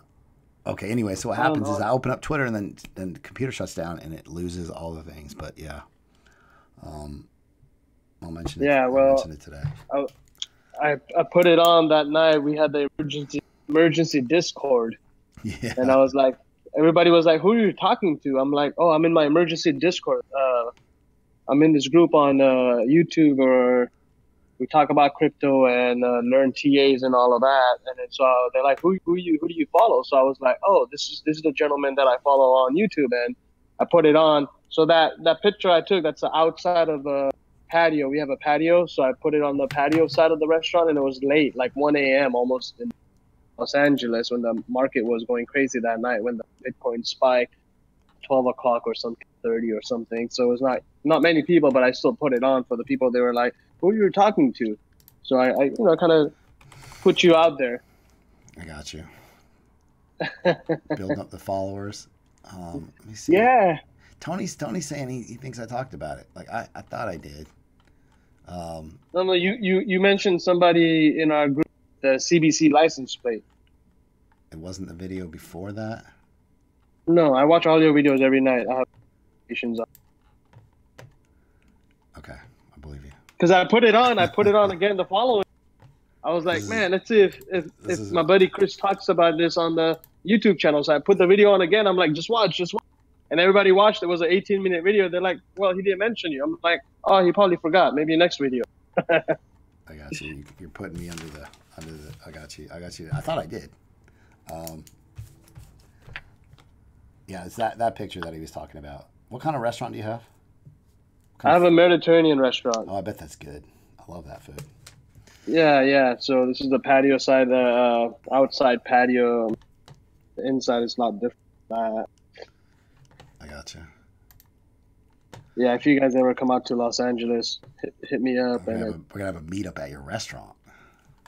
Yeah, well, we actually had one meetup. There was a guy we met him on a meetup app or whatever it's called. Oh yeah, how was that? We had a small meetup one time, and then like following meetup he was traveling, so it never happened again and stuff. You know, everybody's busy out here, so many people. What's in the middle of those cucumbers? That looks good. It's called the cucumber hummus roll. So we have different types of hummus. I got you. Cool. Carbonara hummus, black pepper hummus, black beans hummus, and stuff like that. Who's talking? That's one of the specialty items. Chinpy. Who is it that has the restaurant? Chinpy. Oh, Chin. Yeah, I was in LA all day today. This is Sean Crypto. Hey, Sean. What's up, what man? part of LA were you in? El Segundo. Oh, see, I was in Long Beach, which is 15 minutes away. I know. And I took my mom out to dinner in San Fernando Valley on the way home. Oh, you went to the Valley. Valley is nice. Yeah, I live up in Pismo Beach area. Oh, so you live in Central California. Yeah, I'm right. I just got home, so I'll direct message you and we'll exchange stuff from down there. You know what I mean? Definitely, man. So we're gonna start renovation. So let me know when you're gonna come down, because next 6 months we're gonna be in the renovation. So that's how the inside looks like right there. If you guys look at it. So real quick, someone keep it 100 was asking about Theta Fuel. Is that, I can't even find that on Binance. It's not listed yet. Is it listed? I don't see it. I haven't found it on there. Okay, so it's not being traded yet. So yeah, it's going to be like gas. It's like gas is to Neo, is ONG to Ontology. It's going to be like Sol came out with a new gas called KCal. Sol. I haven't checked that lately, but they got a mainnet coming this month.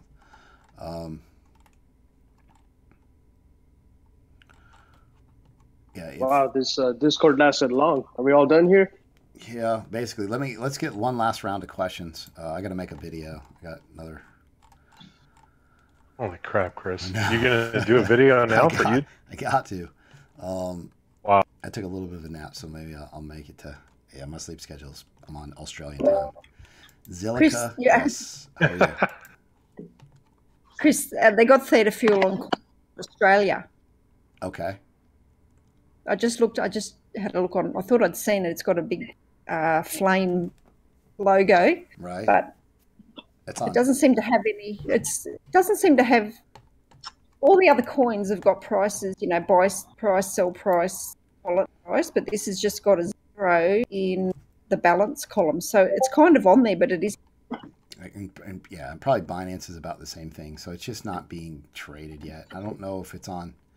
Let's look on. So the easy way, if you ever want to find out anything about where a coin is on what exchange, you go to CoinMarketCap, put in tickers T-Fuel. A side note on this is Theta is a good example of why you got to take your profits, because somebody else is going to take them from you. Oh, real quick. So I want to make sure that everybody wraps their mind around the fact that in 2018, it's not like people lost a lot of money. It's that somebody else took your money, right? So you just have to really understand, like, this is cutthroat. This is trading. This is you versus everybody else. Like, so you don't want to ever sugarcoat. Like, yeah, I lost this money. No, somebody else took your money. So once you see that mindset, you really have to. And I want to encourage everybody that's new. Like, you've got to take your profits, or somebody else is going to take them from you. Somebody else is taking your profits if you don't. And the key I did that. Go ahead. I did that the other day. I was looking on the Telegram, just happened to be spot, and somebody on there said, "Oh, look, Pundi X is up." So I went and had a look. I put $1,000 on it in February, and it was to 1,440. I'm like, quick, sell. And yes. Said, "Oh, it might go up more." And I said, "I don't care. I'm happy with 4% profit." Right, and this really the flip side is it's probably going to retrace and give back a good amount, and so you're even seeing like coins like I haven't looked at the chart lately, but I'm sure like Raven coins retraced a little bit, EVX, like you're gonna get retracements on these. So if you're selling, yeah, I thought too. Yeah, I might buy back into Pundi if it goes back down again. Yeah, T Fuel. So it's on Upbit and Gate.io. It's being traded. It's about a penny, 1.2 cents. Oh, okay, yeah. Yeah, Izzy by RVN. Izzy, you got anything you want to talk about? I was talking to you earlier. Can you hear me? Yeah, I can hear. I just there was a lot of noise on the back. Oh, there's a voice to a name. Dude, what you been doing? Right? Besides Matt, this is the mastermind behind the spreadsheet of all spreadsheets. What's going on, man? Talk to us. Tell us about something. RBN. I see that you guys are talking about it. I want to buy it again. Yeah. It's already bouncing up. Yeah. It came back down to the 0.5 Fibonacci, and it kind of also matches the uptrend line, and it's already bouncing up. So probably keep an eye on that. If you wanna play it safe, just wait until it breaks the next Chris, resistance level. Izzy, sorry to interrupt. Chris, go ahead, you know what we should all do? Izzy, you as well. We should maybe have like a day or twice a week where we discuss plays. It's one thing to actually have a chart up and post it on Telegram, but to actually discuss it and do almost like a consensus and have other people discuss the chart and other potentials, that would be amazing. No, I think it would be great. No, you're right. The Discord's always open. Like, we're going to do some random Discords. Like, I'm going to do some random Discords for the VIPs. I used to do. Yeah, so the main thing is normally the beginning of the month is normally crazy busy, and then it kind of slows down a little bit. So, yeah, no, we definitely, like, you guys can be the leaders, just like that chart you're working on, and definitely I'll try to be there. But I think that's great. Like Discord, you can definitely cover a lot more information. You should maybe have two set dates or two days a week where we just come on, whether or not you're there, and we can just discuss. And we can, when we have more input into certain pairs, we can actually, improve our spreadsheets, improve our alerts and signals. Right. And just so everybody knows, this is Mike N that's talking. It's N, right? Last initial. Yeah, and yeah. And then Izzy, you guys know Izzy, they're admins. El Brando's good on charts, Sean's good on charts, and you'll be able to kind of figure this out if you haven't already. Like, we've got some people that have learned, and they've already possibly been solid before they came in the group, but then some people have really learned a lot in just a few short months. So definitely they're good resources to be able to, like, when you're learning. It's always good to kind of get information from a couple sources, and it'll help you develop your own TA style, because eventually it'll kind of morph into, I like this, and I kind of don't like this, and this works more, because you'll find yourself kind of back testing this data. This is what Izzy was talking about as far as this RVN chart. So the good thing I like about this is is this a leading indicator Yeah, RVN's looking. So yeah. Hopefully, like I want to see these alts start running again because I'm ready to start seeing some of these big gains. Actually, now's a good time to buy. Actually, because that's total confirmation of another wave up, another leg up. Yeah. I was looking at it yesterday and I totally forgot about it. I totally forgot. Actually, that could be. So, can you do a wave count on that? Like, I'm trying to get. I could actually, if you want, or Izzy, if you want to do it, or I'll go on and I'll do a wave count. But this is so from the end of March. I'm not sure. I'm looking at your chart there, but at the end of March, where we reached the all-time high, so that would be the end of the impulse wave, right? So now we would have had a corrective wave A, B, C down until say April 3rd or whatever that is, a couple days ago, and now we're on a new impulse wave up, possibly. I'm not saying 100%, but very possible that we're on a new impulse wave up, which means, you know, we could go fairly high. Yeah. Possibly. Yeah. Again, set your stops. But that's a good one, man. But yeah, we should have discussions like this, you know, once or twice a week and just talk to people. And even if people have questions like, you know, how do I chart this? Is this correct? Blah, blah, blah. We can do a little bit of tutoring as well, you know, live. We have a schedule, right? Like if we say, okay, exactly this time on Tuesdays or whenever, we can do this. You know, we can discuss potentials and also help people out at the same time. So give me. Sorry, was that Raven? Was that Raven you guys were just talking about? Yeah. Right now, real time. This guy, he's ready. He's like, he's about to jump right into the market. I can hear it in his voice. He's like, I'm ready to buy. I'm ready. I'm all in. that was FOMO at its finest, y'all. That was what? What's this? What? Raven? RVN? I'm not missing it. Okay, so I gotta eat something to make a video. You guys are awesome. We're gonna make ridiculous amounts of money.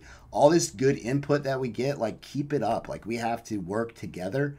Like, this is not, hey, we're gonna do it like this and this. Like, we need all different, like, anything people want to contribute to the group. Like, it's gonna pay. Like, the better that everybody gets in the group, the better the group advances as a whole. So that's the, like, all these 300 plus sets of eyes that we have. It benefits us as a unit. That the more people, the more everybody knows. So just know that's why we're going to do amazingly well. It's phenomenal. Like, I had to take a step back about a month ago and figure, like, man, this is a bear market. It's going to be so much better than this. Like, these sometimes people may not even know how good it's going to get because it gets so much easier. Like the bull market, I didn't even know what I was doing. And I was like, oh, here's KuCoin, new exchange. Let me try it out. I'll send $500 over there and double my money, not even a clue what I was doing in about 2 weeks. Like, it gets ridiculously easy. And then if you throw some TA behind it, and then you're able to pick the coins with the best upside, and you're basically pivoting into different cryptos and making the most as far as your money goes, avoiding some downtrends, so I'm excited about the future. You guys are always welcome to use this. It's always open. That's about all I have. I'll see you guys soon. All right, good night, guys. All right, thank you. Absolutely. Take care. Thanks so much. Hey, absolutely. Take care. Bye. Night, y'all. Hey, thanks a lot, guys. Have a good one. I'm gonna post a couple charts right now, guys.